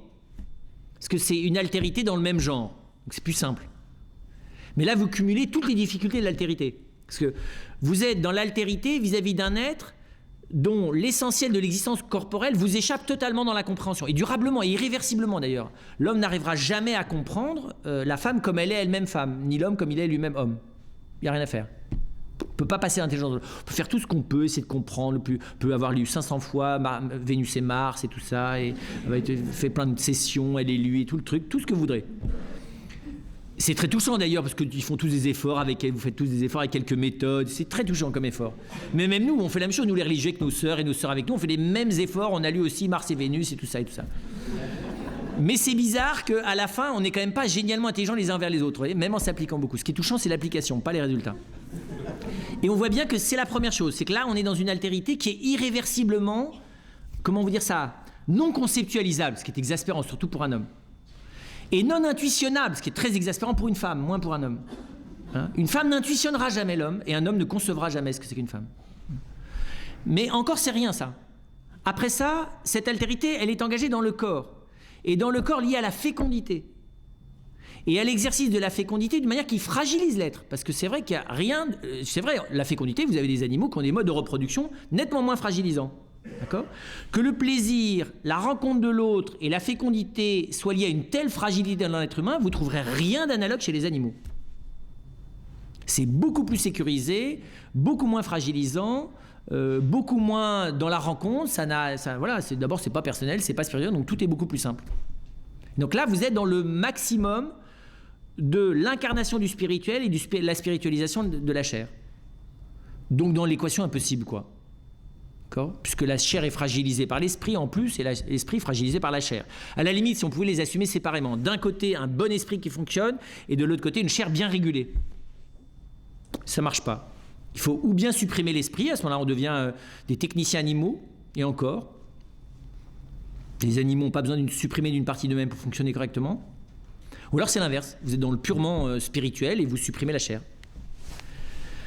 Et en plus, ça engage la fécondité, qui est une histoire impossible, inassumable.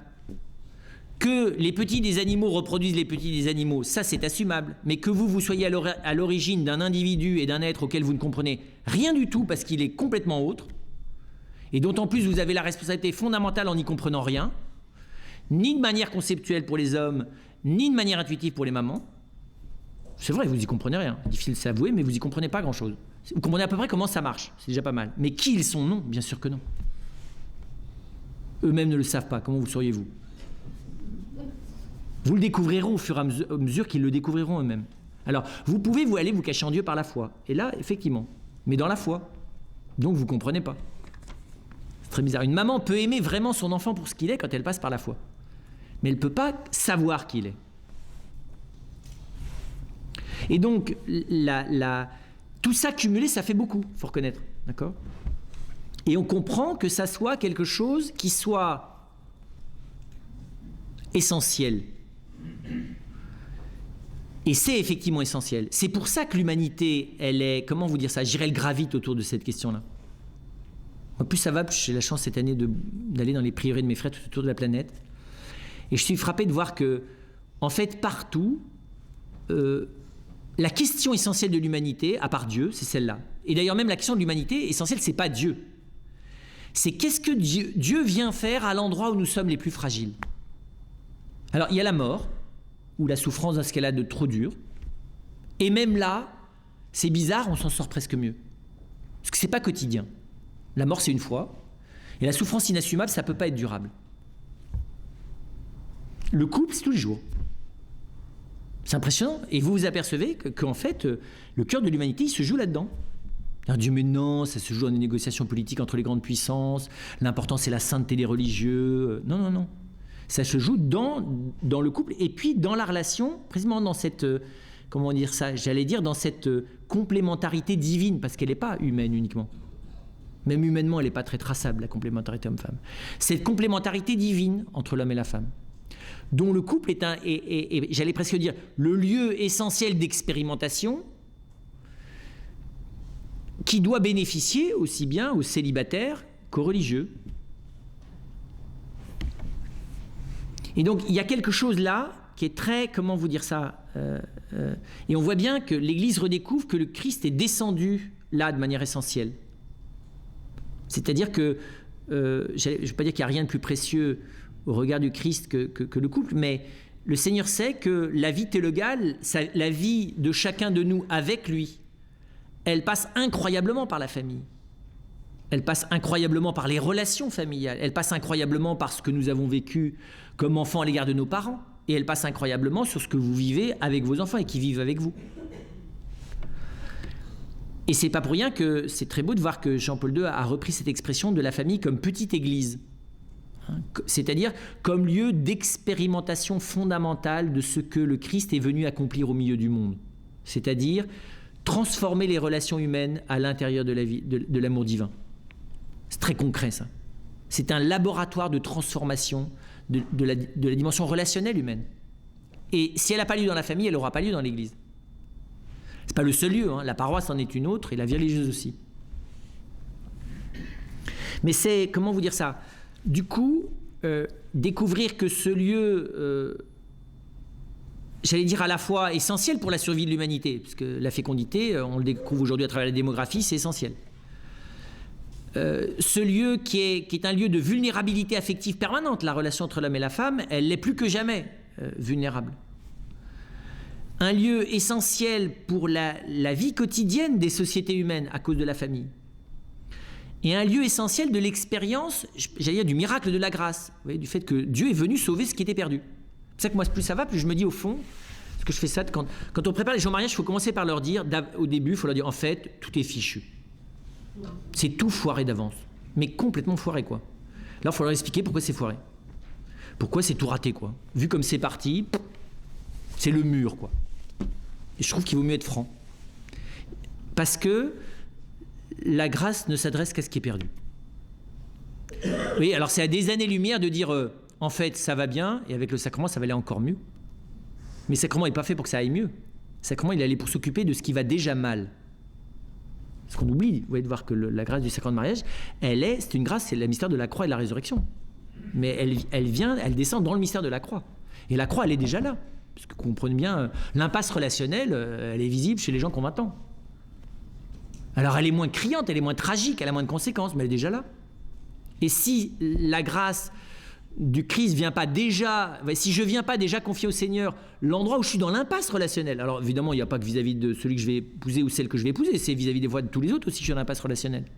Mais vous voyez, l'impasse relationnelle, c'est le lieu où le Seigneur vient sauver la charité, enfin la relation humaine, c'est la charité fraternelle.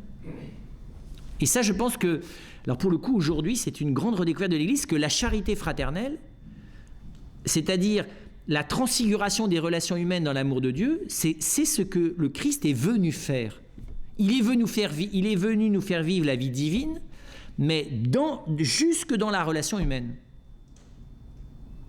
Et c'est très étonnant, du coup, l'importance que reprend cette...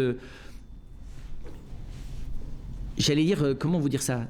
C'est pas ce défi du mariage, hein, mais cette expérience qui, au fond, est une expérience, encore une fois, qui n'a de sens qu'à la lumière du Christ. Parce que seul le Christ peut en assumer les échecs, les déficiences, les obscurités, les côtés inassumables. Vous voyez, j'allais dire, comment dire ça ? C'est un des lieux de la pauvreté humaine essentielle où il est descendu. Parce qu'en étant là, il est partout. Quand vous êtes au cœur de la difficulté de la relation de l'homme et de la femme, au fond, vous êtes directement proche du problème personnel de chacun. Tout le monde le sait. Toutes nos difficultés personnelles à être nous-mêmes apparaissent là. Toutes nos difficultés personnelles à être vrais en face des autres apparaissent là. Toutes nos difficultés personnelles à la responsabilité, à la compréhension, au courage, enfin tout ce que vous voulez. Toutes nos problématiques personnelles sur lesquelles travaillent les thérapeutes, les psychologues, les confesseurs. Eh bien, on voit bien, ils sont là. C'est pour ça que cette relation, elle est à la fois si grande. Ouais. En fait, c'est une relation, j'allais presque dire, qui a une finalité rédemptrice. Alors, dans le couple, mais au-delà du couple, qui du coup est un lieu d'apprentissage, parce qu'évidemment, les gens, vous le savez sans doute, ceux qui sont mariés le sont pour les autres aussi. C'est clair. Et que donc... j'allais presque dire pas malgré eux, hein, mais avec leur consentement, ce qui se passe dans leur vie de cette présence de Dieu qui les sauve a une réelle vocation prophétique de signe pour les autres.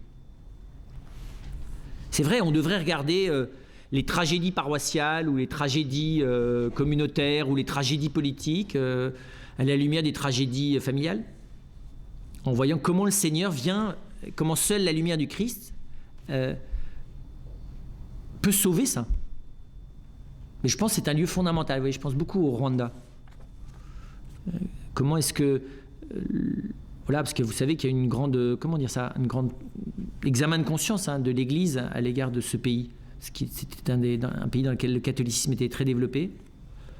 Et on voit bien que l'endroit qui faisait déficience, c'était la famille. C'était la conversion de la violence familiale en charité de miséricorde. C'est pas facile de convertir la violence familiale.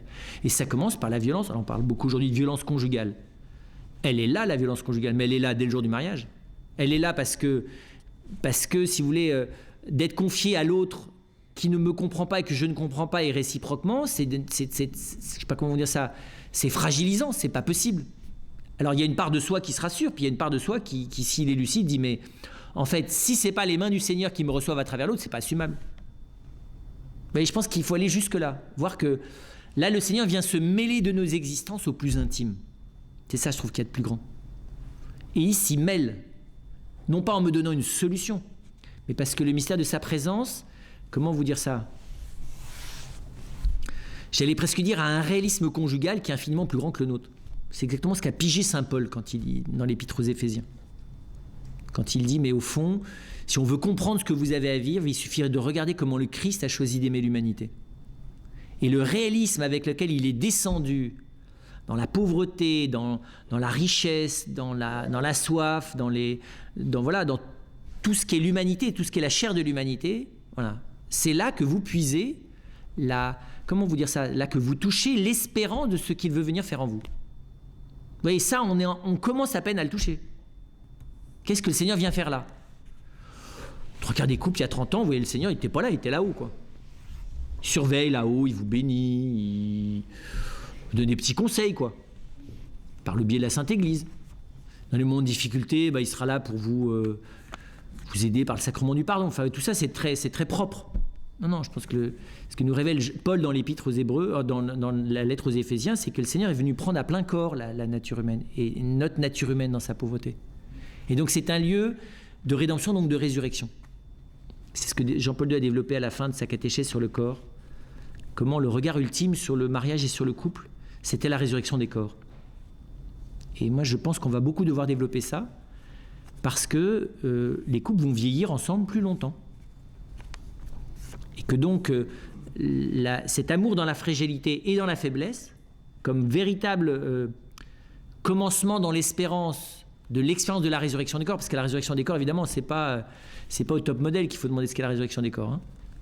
La résurrection des corps, c'est la transfiguration du corps par l'amour, donc c'est plutôt du côté de l'être fragile, du côté de l'être faible, du côté comment vous dire ça ? Ce qui prépare un corps à la résurrection, c'est d'être habité par la compassion pour autrui et de se laisser habiter par la compassion d'autrui pour moi. Vous voyez, je ne sais pas comment dire ça. Le ferment, le travail de l'Esprit Saint qui prépare le corps glorieux, c'est la miséricorde qui vient habiter la fragilité du corps. Encore une fois, je vous dis, c'est pas du côté de corps glorieux, c'est pas la Starac, quoi. À vous les questions. On m'a demandé la différence entre l'éthique et le vital. Pourquoi est-ce que la relation avec Dieu est éthique avant d'être vitale ? Eh bien, tout simplement, la grâce, c'est pas la potion magique d'Astérix. C'est-à-dire que c'est pas je demande quelque chose à Dieu et il m'injecte de la force. Voilà. Ça, c'est une vision que des fois développent certains charismatiques, qui est une vision païenne, tout simplement. C'est la force divine, mais ça, c'est vrai chez tous les païens de l'assiette. Vous voyez, c'est l'énergie divine, quoi. Non, la grâce, c'est quelqu'un.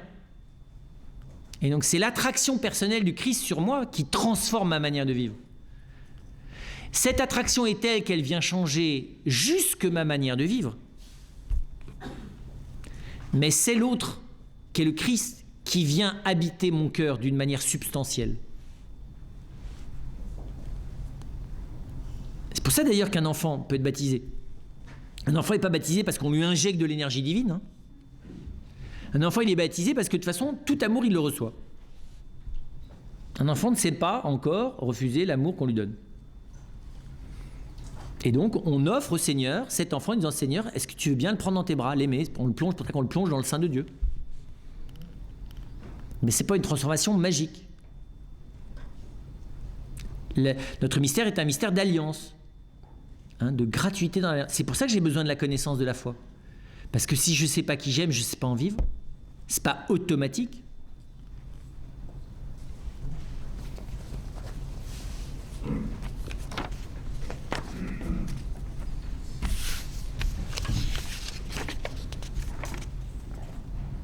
Un mariage qui n'est pas béni par Dieu aurait donc beaucoup moins de chances de surmonter les difficultés. Je ne sais pas quels sont les mariages qui sont bénis par Dieu et ceux qui ne sont pas bénis par Dieu. Parce que ça relève de la bénédiction de Dieu, c'est la sienne, quoi. Je pense que le Seigneur bénit tout amour vrai, même s'il n'est pas parfait. Et il bénit cet amour là où il est vrai. Évidemment, le Seigneur bénit que ce qui est vrai. Il ne bénit pas l'amour là où il n'est pas vrai. Mais ce qu'on peut dire, c'est que celui qui apprend à vivre du sacrement de mariage, comme je vous en ai parlé, se met dans une fréquentation du Seigneur qui ne peut pas ne pas transformer en profondeur sa manière de vivre les difficultés. Oui, c'est vrai. Parce que tout simplement, de fréquenter le Seigneur, c'est beaucoup plus que de fréquenter quelqu'un d'intelligent, d'aimant et d'aidant. Et donc ça transforme ma manière de vivre. Alors on va dire, mais c'est pas juste, parce qu'à ce moment-là, il y a plein de gens qui n'ont pas cette chance. Mais c'est vrai que c'est pas juste. Mais il n'y a rien de juste dans l'humanité. C'est clair, non ? Et que Dieu nous a laissé entre nos mains de réduire les injustices. Dieu n'a jamais décidé qu'il ferait les choses de manière juste, puisqu'il nous a fait de manière libre. Comment vous voulez qu'il fasse juste et libre ? C'est pas possible. Moi je dis de temps en temps, si vous voulez, il n'y a que dans le travail à la chaîne que c'est juste. Qu'il n'y a plus d'humain. Un phénomène mécanique ou mathématique est juste. Une addition, elle est juste ou elle est fausse. Dans l'humain, il n'y a pas... Alors, il y a une justice divine, mais elle échappe à ma pauvre petite justice humaine. Et la justice humaine, c'est de réduire l'injustice, c'est pas de la supprimer. On sait bien, c'est les totalitaristes qui veulent supprimer l'injustice. Et donc, ce que Dieu donne aux uns, c'est pour les autres. Mais c'est vrai de la richesse, c'est vrai de la santé, c'est vrai de milliers de choses. Ce que la doctrine sociale de l'Église appelle la destination universelle des biens. Votre bonheur est destiné aux autres. Et votre malheur aussi. Ce que nous avons en partage, le bonheur et le malheur, nous l'avons en partage. C'est pas fait pour le vivre seul, ça n'a jamais été fait pour le vivre seul. Alors, il ne s'agit pas d'assommer les autres avec mon malheur, hein, mais, ni d'ailleurs avec mon bonheur, parce qu'on peut assumer les autres encore mieux que le bonheur. Mais c'est comment vous dire ça, c'est d'ailleurs pour ça que l'Église considère que l'annonce de l'Évangile, c'est pas rien. Ce qui ne veut pas dire nécessairement que les gens doivent se convertir, mais de faire bénéficier ceux avec lesquels je vis, même s'ils n'ont pas la foi, qui ne sont pas mariés, sacramentellement, de cette chance incroyable que j'ai de savoir par qui je suis sauvé, et même d'avoir les moyens d'apprendre à vivre de sa présence. Et c'est évident que ce n'est pas que pour moi. Comment interpréter le fait que le mariage n'est pas un sacrement chez les protestants? Alors c'est une question délicate. La théologie protestante, c'est vrai, insiste plus sur la continuité de la transformation que vivent ceux qui ont la foi que sur ce dont je vous parlais. C'est-à-dire qu'à un moment donné, je donne la permission au Seigneur de me donner à l'autre. Le protestant est gêné avec la discontinuité du sacrement. Et il insiste sur la continuité de la grâce. Mais quand on prend le temps de leur montrer qu'il n'y a pas d'opposition entre cette continuité de la transformation de soi, le sacrement n'est pas magique. Mais qu'en même temps, comme dans toute vie humaine, il y a des moments de discontinuité, oui. Le moment où je dis à l'autre « oui, je veux définitivement vivre avec toi », c'est une discontinuité. Même si cette discontinuité, elle a été préparée par une maturation. Vous voyez, c'est une discontinuité dans on dira dans un processus. Moi, j'ai découvert ça récemment en préparant précisément un garçon et une fille. Elle était protestante et c'était très intéressant de voir ça. Et c'est parce j'allais dire, cette discontinuité... Alors, c'est peut-être aussi parce que les catholiques n'ont pas su la formuler, hein. Mais cet acte nouveau, cette nouveauté de l'acte du Christ, ne fait pas partie de la théologie protestante que du coup, ils voient la possibilité de divorcer, de se remarier. Voilà, c'est à cause de ça. Parce qu'ils ont peur de la dimension fétichiste qu'a tendance à développer un peu le catholique, il faut être clair, quand il n'est pas très éclairé par la théologie. C'est-à-dire qu'avant il n'y avait rien, maintenant c'est tout. Et maintenant que c'est tout, c'est bon. D'accord ? Alors que cet acte de don du Christ, d'abord évidemment, le Seigneur nous donne les uns aux autres par la charité. Donc comprenez, deux personnes qui se rencontrent et qui commencent à s'aimer un tout petit peu même d'une amitié humaine et de charité, ils les donnent l'un à l'autre. Je veux dire, ça fait partie du don de Dieu. Le Seigneur nous donne les uns aux autres dans la charité. Et donc c'est dans ce don de la charité que le Seigneur vient, à cause de la fragilité particulière que représente ce type de vie et d'alliance, il y a un engagement spécifique du Seigneur. Voilà. Ben, cet engagement spécifique du Seigneur, à la fois ils le reconnaissent puisqu'il y a une liturgie de mariage. En même temps, voilà, ils atténuent, à mon avis, trop, même si le catholique va trop le forcer aussi dans l'autre sens, cet élément de nouveauté, on va dire.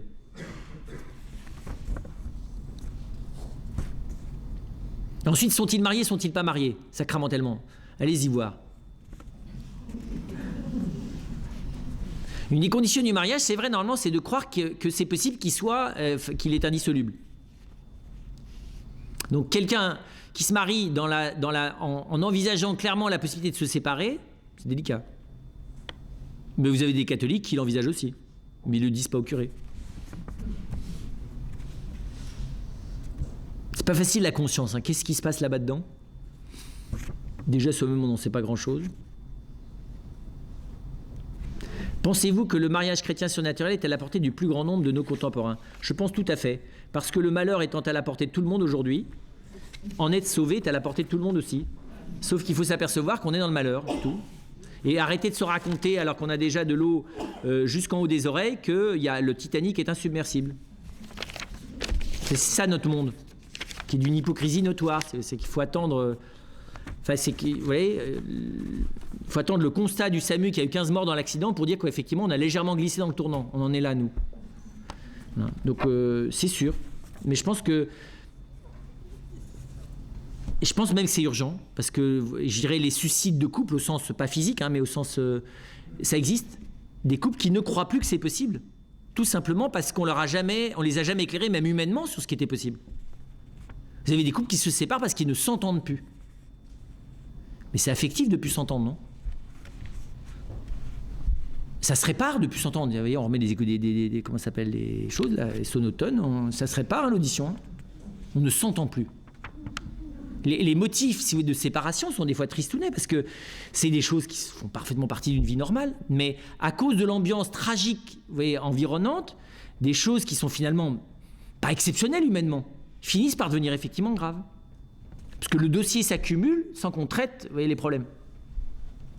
Alors comme en plus on a beaucoup de dérivatifs pour différer le moment où on va les traiter, le moment où on les traite, effectivement le dossier est énorme.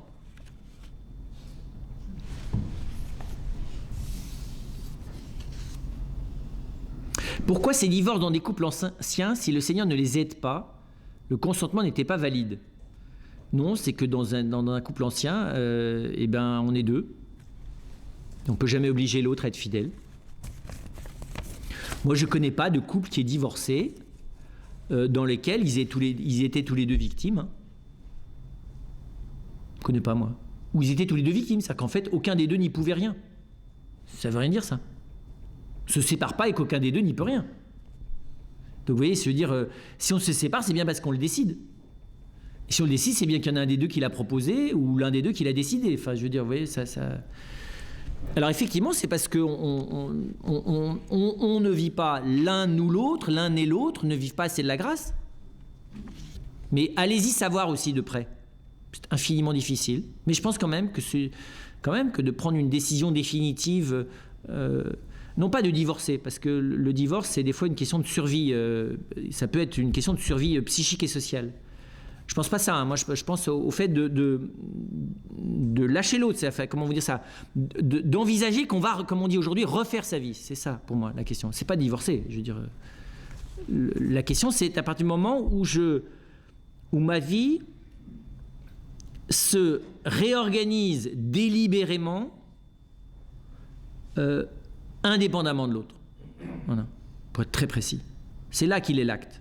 Donc faut pas... ça n'a aucun sens de juger le divorce. L'Église condamne pas le divorce. Il faut arrêter de dire des choses comme ça.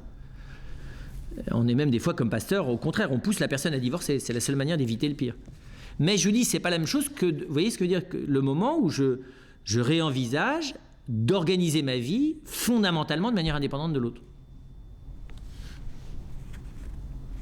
Et je jugerai pas non plus, hein. Parce que voilà, vous avez quelqu'un qui vous quitte, vous avez 25 ans, vous avez 30 ans, j'ai marié un jeune comme ça à 30 ans, elle est partie du jour au lendemain avec son enfant, voilà, ne pas lâcher dans son cœur l'autre et malgré tout se remarier civilement et vivre une vie de couple parce que sinon on devient fou, on a une vie qui ne va plus du tout, là aussi qui pourrait juger? Mais je pense, vous voyez bien, moi je suis du côté du cœur. Est-ce que j'ai abandonné? Vous voyez ce que je veux dire? Est-ce que je me suis fondamentalement détourné, quoi?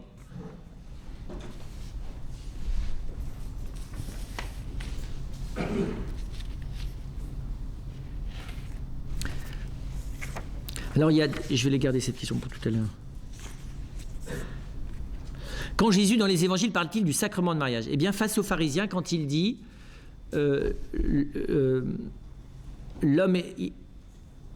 l'homme quittera son père et sa mère pour s'attacher à sa femme et ils ne feront plus qu'une seule chair. Et il ajoute, et ce que Dieu a uni, que l'homme ne le sépare pas. Et donc c'est ça, le sacrement, c'est cette unité que Dieu accomplit. Donc, l'unité, elle n'est pas le fruit de l'amour. L'amour d'un homme et d'une femme l'un pour l'autre est la condition sine qua non d'une unité que Dieu opère entre eux, mais qui est, on le voit à l'extérieur, qui est infiniment plus grande que l'amour qu'ils ont l'un pour l'autre. C'est très touchant quand on a un peu de sensibilité spirituelle de voir que leur relation a changé de nature. C'est pas de la magie, c'est réel.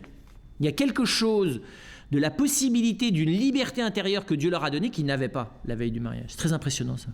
Quel que soit, il n'y a pas nécessairement l'euphorie psychologique le lendemain du sacrement de mariage, loin de là. Mais c'est très étonnant. Vous voyez, c'est comme quand on discerne le cœur d'un enfant, ça relève de quelque chose de plus profond. que le psychologique.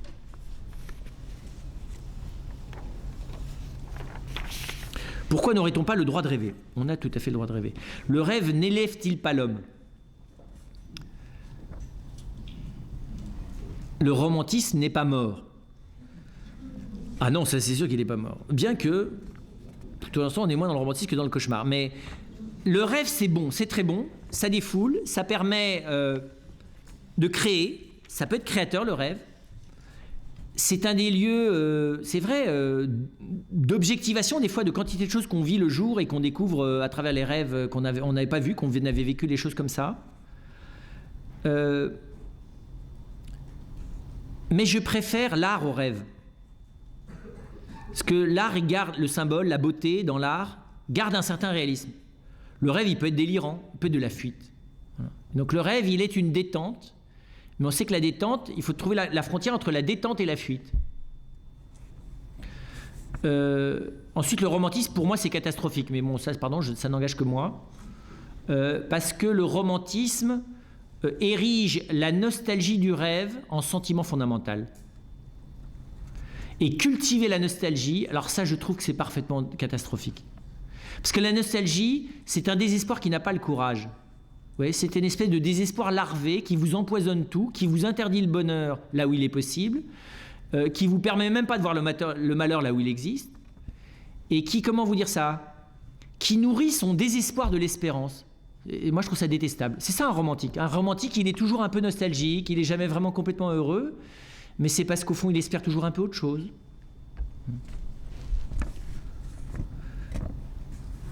J'ai rien contre Rimbaud et Verlaine, hein, ne me faites pas dire ce que j'ai pas dit. Le bateau ivre, c'est pas romantique. Il l'était peut-être l'un et l'autre, bien que.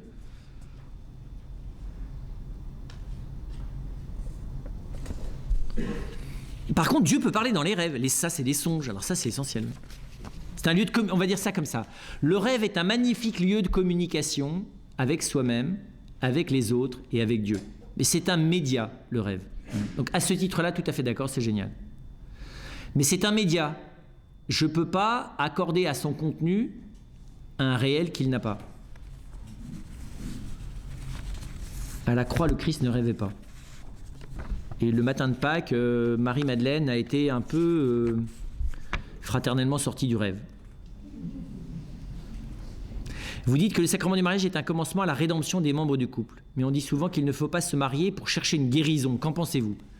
C'est vrai, le mariage ne vous guérit pas dans vos fragilités psychologiques, mais il vient vous sauver dans le désespoir de la relation homme-femme.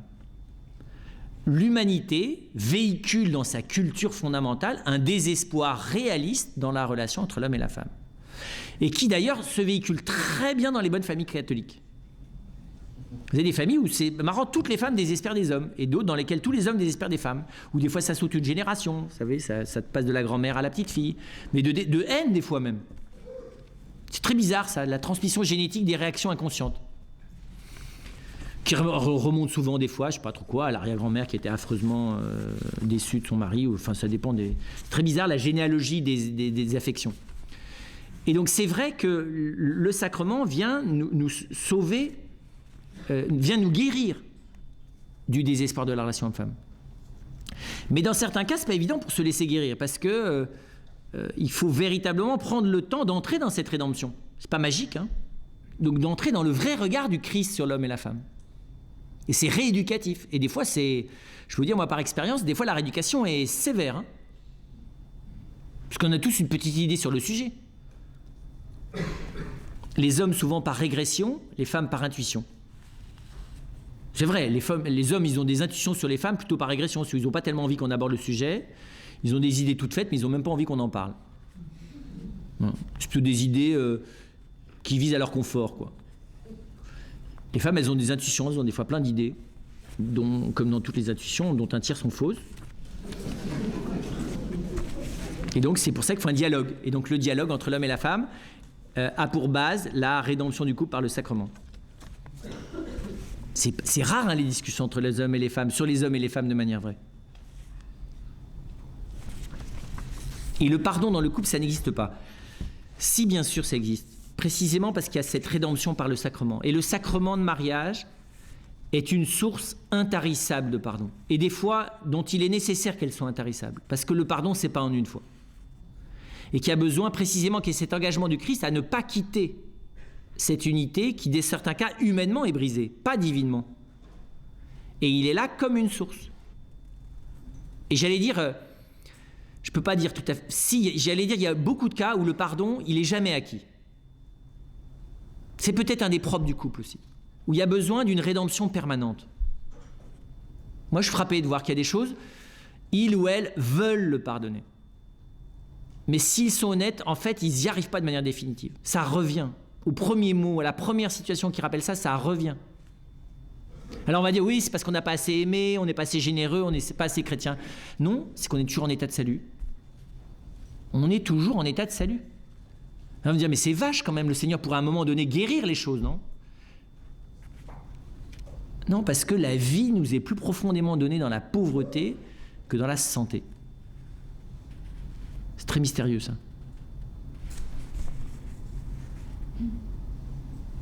Si la grâce de Dieu pour un couple marié vient quand tout va mal, est-ce qu'on peut quand même espérer une grâce plus quotidienne pour assumer les problèmes plus quotidiens? Oui, parce que ça va quotidiennement mal. C'est vrai, le couple, ça pourrait aussi s'appeler tragédie au quotidien. Micro-tragédie, d'accord, mais tragédie quand même. Et là encore, c'est pas les mêmes pour les hommes et les femmes. Chez les femmes, il y a beaucoup de micro-tragédies. Chez les hommes, il y a des sentiments tragiques. Chez les hommes, c'est toujours, enfin, il faut toujours qu'ils grandissent l'élément tragique. Ils ne voient pas du tout les micro-tragédies féminines. Pas qu'ils s'en fichent, hein, mais ils ne les voient pas. Il faut les aider. En leur montrant d'ailleurs que ce n'est pas si tragique que ça, c'est juste un peu de leur aide qu'il faudrait. Mais pour ça, ça a l'air tout bête tout ça. C'est pas possible sans la... Enfin, vous voyez, la grâce est vraiment nécessaire. Hein, parce que c'est des milliers de coups d'épingle et des milliers de rédemptions. Enfin, nous, on voit bien, c'est pas pour rien que dans la vie religieuse, les hommes et les femmes ne vivent pas ensemble. Non, c'est vrai, mais je dis ça parce que nous on est une famille, donc on commence à s'apercevoir qu'il va falloir qu'on apprenne à vivre ensemble quand même, pas sous le même toit, mais apprendre à pas éviter précisément ça.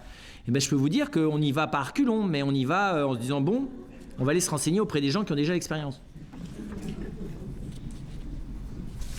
On dit que dans le mariage, ce sont les 50 premières années les plus difficiles. Qu'en pensez-vous? Oui, je trouve ça assez beau. Je crois pas que ce soit comme ça. Je pense qu'il y a des moments plus difficiles. Et ils sont... il y en a qu'on voit... Enfin, là, moi, je peux donner qu'une petite expérience de l'extérieur, hein, mais il y en a qu'on voit partout. Aujourd'hui, je pense que c'est vite difficile. Pourquoi? Parce que les pressions sur chacun, je parle du monde occidental, les pressions sur chacun, la mise à vif de toutes les problématiques personnelles de chacun par l'environnement culturel dans lequel on est, le nombre de gens qu'on croise, le nombre de possibilités de rencontres qui se fait. Enfin, vous voyez ce que je veux dire? On est mal axé en permanence dans tous les sens. Et donc, tout est beaucoup plus à vif. Et donc, je pense qu'aujourd'hui, le couple a besoin qu'on le soigne, vous voyez ce que je veux dire? De beaucoup plus de soins, de bienveillance, d'attention, de tendresse que jamais.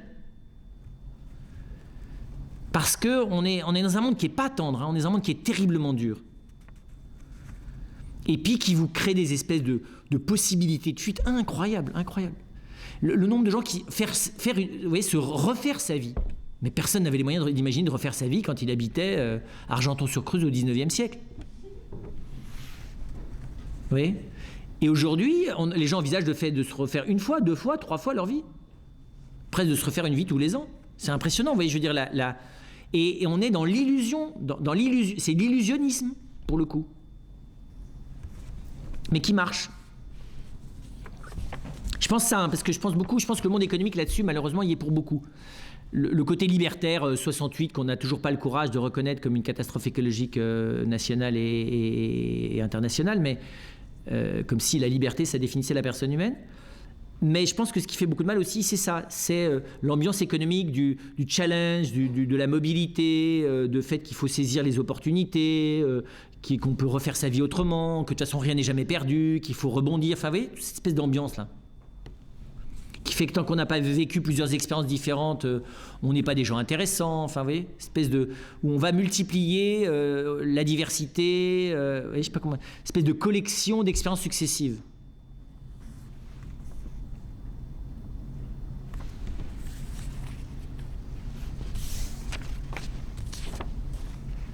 La complémentarité homme-femme n'est pas traçable, dites-vous.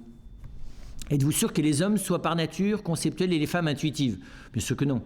Mais j'observe que, quand même, relativement souvent, l'homme a plutôt tendance à regarder les choses dans des concepts assez généraux, qu'il lui manque assez souvent une subtilité domestique sur les petits détails de l'éducation et de la vie de tous les jours, sauf exception, que de manière générale, la femme est moins conceptuelle, moins à voir les choses au niveau macro, et plus à avoir le sens du détail existentiel, sauf exception. Donc c'est pas de la nature, il n'y a pas de nature masculine et de nature féminine. Mais enfin, malgré tout, il y a un corps masculin et un corps féminin, avec toutes les variantes possibles et imaginables, qui fait quand même qu'il y a une disposition affective à travers le corps. D'accord ? De la manière que la sensibilité d'un petit mince n'est pas la même que celui d'un grand gros, que celui de quelqu'un qui a un tempérament plus sanguin n'est pas la même que celui qui a un tempérament plus lymphatique ou plus nerveux, il y a une complexion masculine, une complexion féminine qui malgré tout dispose à des perceptions affectives et sensibles différenciées. N'est-ce pas un cliché? N'y a-t-il pas autant de différences que d'individus? Alors ça, je peux vous dire que non. Non. Ça, malheureusement, toutes les expériences statistiques psychologiques montrent ça. Toutes les expériences statistiques anthropologiques montrent ça. Bien sûr qu'après ça, heureusement que chaque individu est unique. Mais dire que c'est culturel, je ne crois pas, non. Le fait de porter un enfant, c'est pas culturel. Le fait que le corps soit fait pour ça non plus. Le fait que ça soit une des composantes essentielles de la complexion corporelle féminine et que ça implique des dispositions à l'égard d'une perception des choses, je pense aussi que ça, c'est pas variable d'un individu à l'autre. Mais bien sûr, hein, encore une fois, vous avez des hommes très intuitifs et vous avez quelques femmes très conceptuelles.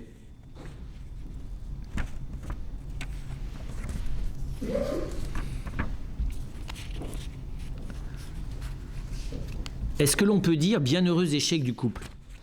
Si on parle de l'échec du point de départ, oui. Si on parle des suivants, non.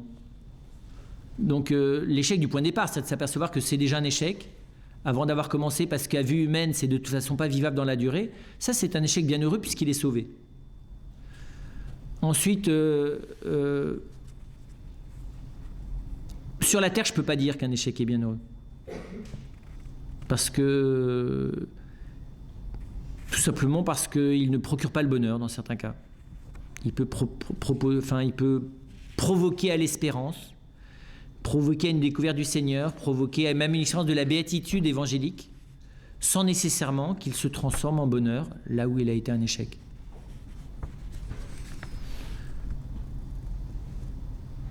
C'est très étonnant que la résurrection de Jésus n'efface pas la croix. C'est très mystérieux. On le voit dans les apparitions. Ça ne les a pas consolés du vendredi. C'est autre chose.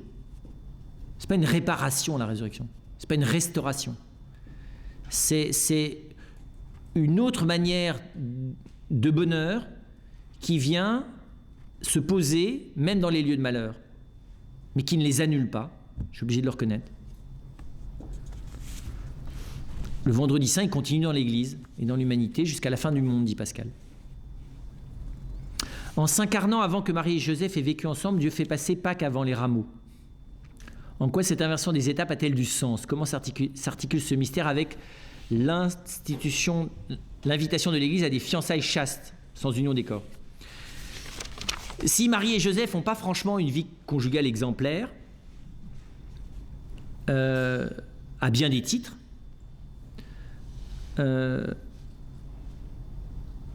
c'est peut-être pour signifier... Et ils ont une fonction prophétique, Marie et Joseph. Hein. Ce n'est pas un couple normal.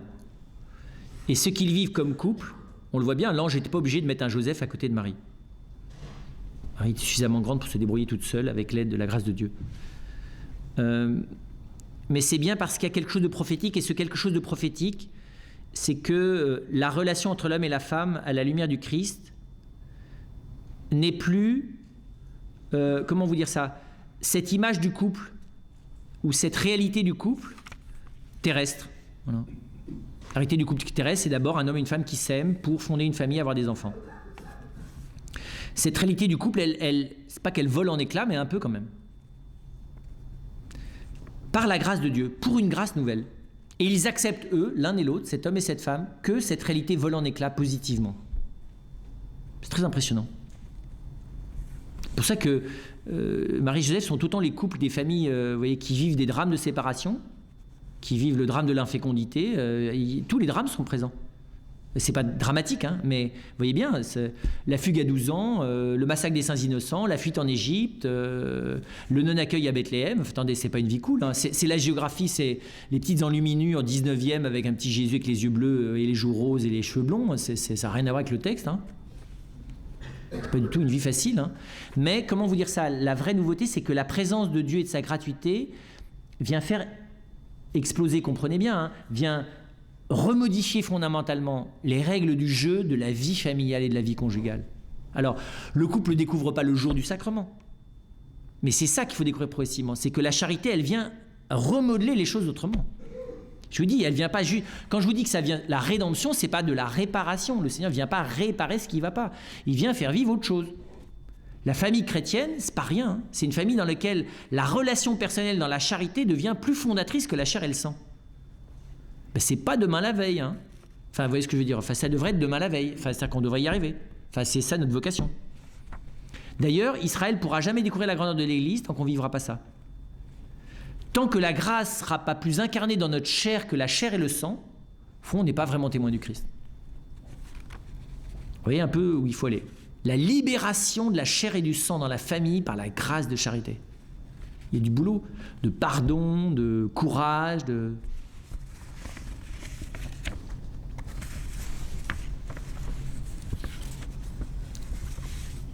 À part Marie et Joseph, quel couple voit-on dans l'Évangile? Jésus intervient plutôt quand il y a des problèmes. La Samaritaine, la femme adultère. Cana quand même. Il y a Cana. On ne nous en parle pas d'ailleurs. C'est très étonnant. Mais c'est très beau quand même de voir que pour le coup, le Seigneur commence sa vie apostolique par un couple entre guillemets normal. La fête va pas l'être, mais le couple est normal. C'est-à-dire qu'il est désespéré d'avance, mais il ne le sait pas parce qu'il n'y a plus de vin. Parce que c'est dès le début qu'il n'y en avait pas assez. Je ne sais pas si vous avez remarqué. Et donc c'est ça, il y a déjà l'échec. Et le Seigneur ne va pas remplacer le manque de vin, il va en fabriquer un autre à une échelle beaucoup trop importante. Parce que 600 litres de vin à la moitié d'un repas de noces, je ne sais pas si vous voyez par personne combien ça fait. Et donc c'est pas bien que le Seigneur promeuve l'alcoolisme. Parce que quand vous donnez 600 litres de vin à disposition, ça ne s'appelle pas consommer avec modération. Hein. C'est très impressionnant, mais sérieusement, c'est très impressionnant. Je pense qu'il doit y avoir une petite grâce de l'Esprit Saint pour compenser les effets du signe, mais enfin quand même.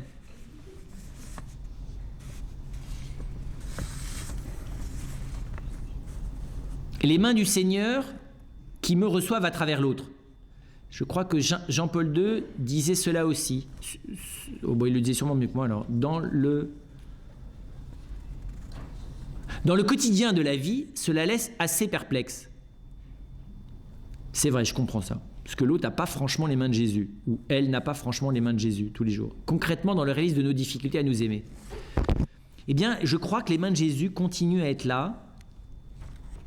Comment vous dire ça? Pour envelopper la relation au-delà de ses échecs. C'est très mystérieux, ça. Je pense que dans la relation homme-femme, dans ce qu'elle a de grand, si vous voulez, et donc celle qui nous voue à la rencontre dans la grâce, quoi, parce que sinon, c'est pas possible de le vivre de manière plénière, les mains du Seigneur nous poussent les uns vers les autres. Je pense qu'il fait ça, le Seigneur. Et il faut sentir cet accompagnement paternel du Seigneur qui veut inviter ses enfants à s'aimer. J'allais dire, c'est pas au-delà du raisonnable, si vous voulez. À découvrir leur vie à partir de celle que définitivement ils n'arrivent pas à comprendre et qui pourtant est là et qu'ils ont choisi, ou celui qu'elles ont définitivement choisi et qu'elles essaient de comprendre mais elles n'y arrivent pas. Vous voyez, c'est accepter que quelqu'un soit une lumière, soit essentiel à ma vie et que je puisse, comment vous dire ça? Je ne puisse pas gérer la relation. Je suis certain, moi, que ça a à voir quelque chose avec la vie trinitaire. Je ne saurais pas bien vous expliquer quoi, mais je pense que ça a à voir quelque chose avec l'Esprit Saint, ça. Je suis sûr que la relation, la charité entre l'homme et la femme, et évidemment dans le couple, mais partout, elle a à voir quelque chose avec le mystère de l'Esprit Saint.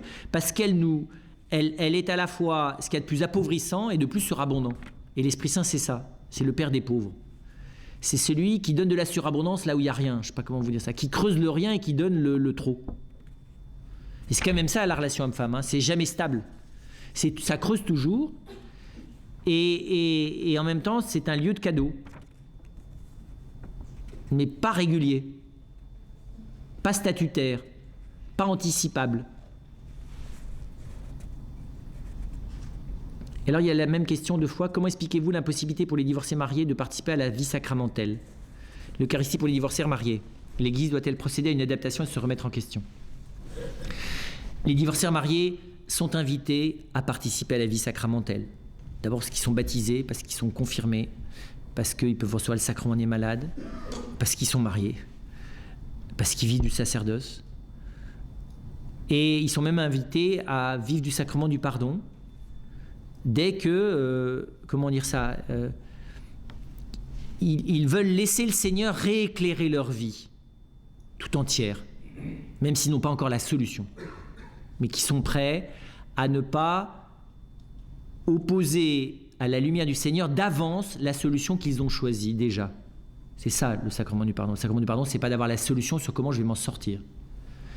C'est d'accepter que la lumière du Seigneur vienne rééclairer, vous voyez, lui-même ma propre existence, quitte à m'inviter à changer telle ou telle chose. Vous voyez ce que je veux dire? C'est pas automatique. C'est pas que ça, ce que je fais là, c'est pas bien et ça, c'est bien. C'est pas de ces catégories-là, la vie divine. Voilà. Si l'Église invite les divorcés remariés à ne pas communier, c'est pour ne pas... Comment vous dire ça? Comprenez bien ce que je vais vous dire. Pour ne pas, à leur corps défendant, désavouer publiquement la grâce du sacrement. C'est très simple. Voilà. Pourquoi? Parce que... c'est d'ailleurs pas vrai que simplement de divorcer remarié. Quand je suis dans une situation qui est visiblement différente, ou qui est un désaveu, pas volontaire toujours, des fois je vous dis à son corps défendant, de quelque chose de ce que l'Église invite à vivre, eh bien je dois accepter que je ne peux pas manifester plus publiquement une sérénité, comprenez bien, une communion plénière, voilà, une sérénité parfaite. Alors on dit oui mais c'est terrible parce qu'il y a des gens bien plus pécheurs que ça, abominables, mais occultes, qui ont 3 maîtresses mais personne n'en sait rien et qui vont communier, bien sûr. Mais ça ne me donne pas bonne conscience. Enfin, vous voyez ce que je veux dire? C'est pas parce qu'il y a des gens qui commettent l'abomination à côté de moi que moi, ça me donne le droit de dire que j'ai un droit. Je ne sais pas comment expliquer ça. Et ce que je trouve très beau, moi, c'est les situations où ce sont... Moi, je connais des paroisses où ce sont les divorcés mariés qui ont demandé l'exposition du Saint-Sacrement et qui ont transformé la paroisse en un lieu dans lequel on a découvert ce qu'était l'Eucharistie. Parce que d'accepter de s'en priver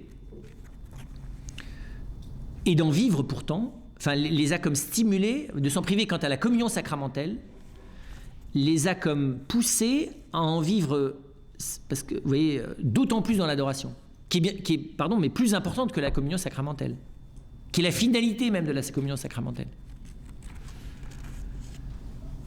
Alors, je pense que la pratique d'un pasteur devrait pouvoir là-dessus n'être ni rigide, ni en fermant les yeux parce que ça l'arrange, mais devrait pouvoir être courageuse, je ne sais pas comment vous dire ça, personnelle et humble. Pas facile. Vous voyez, on n'est pas propriétaire de l'Eucharistie, pas plus d'ailleurs le prêtre. Vous voyez, personne n'a de droit à ça, ni à le donner, ni à le refuser, je sais pas comment, ni à l'avoir, je ne sais pas comment vous dire ça. C'est pas ça l'Eucharistie. Et là-dessus, on voit bien d'ailleurs que l'Église garde ce qu'elle dit, mais elle invite, comment vous dire ça, à tout le monde à être en chantier sur cette question-là, et elle ne veut pas transformer ça en droit. Et je pense que ça, c'est capital. Mais voilà, je pense que ce n'est pas non plus juste de se cacher derrière la loi, vous voyez, pour se donner bonne conscience, évidemment, quand on va communier soi-même. Ça, c'est imbuvable, ça. Donc je pense que là, on a du mal dans la Sainte Église à trouver quelque chose qui soit comment vous dire ça, du laxisme ou une espèce de truc à la petite semaine où on se bricole les trucs sans trop avoir à réfléchir et à discerner, ou la loi. Vous voyez, je ne sais pas comment dire ça, on ne sait pas très bien faire entre les deux. Ça prouve que notre vie familiale, ecclésiale, a encore beaucoup à grandir. D'où la nécessité du sacrement.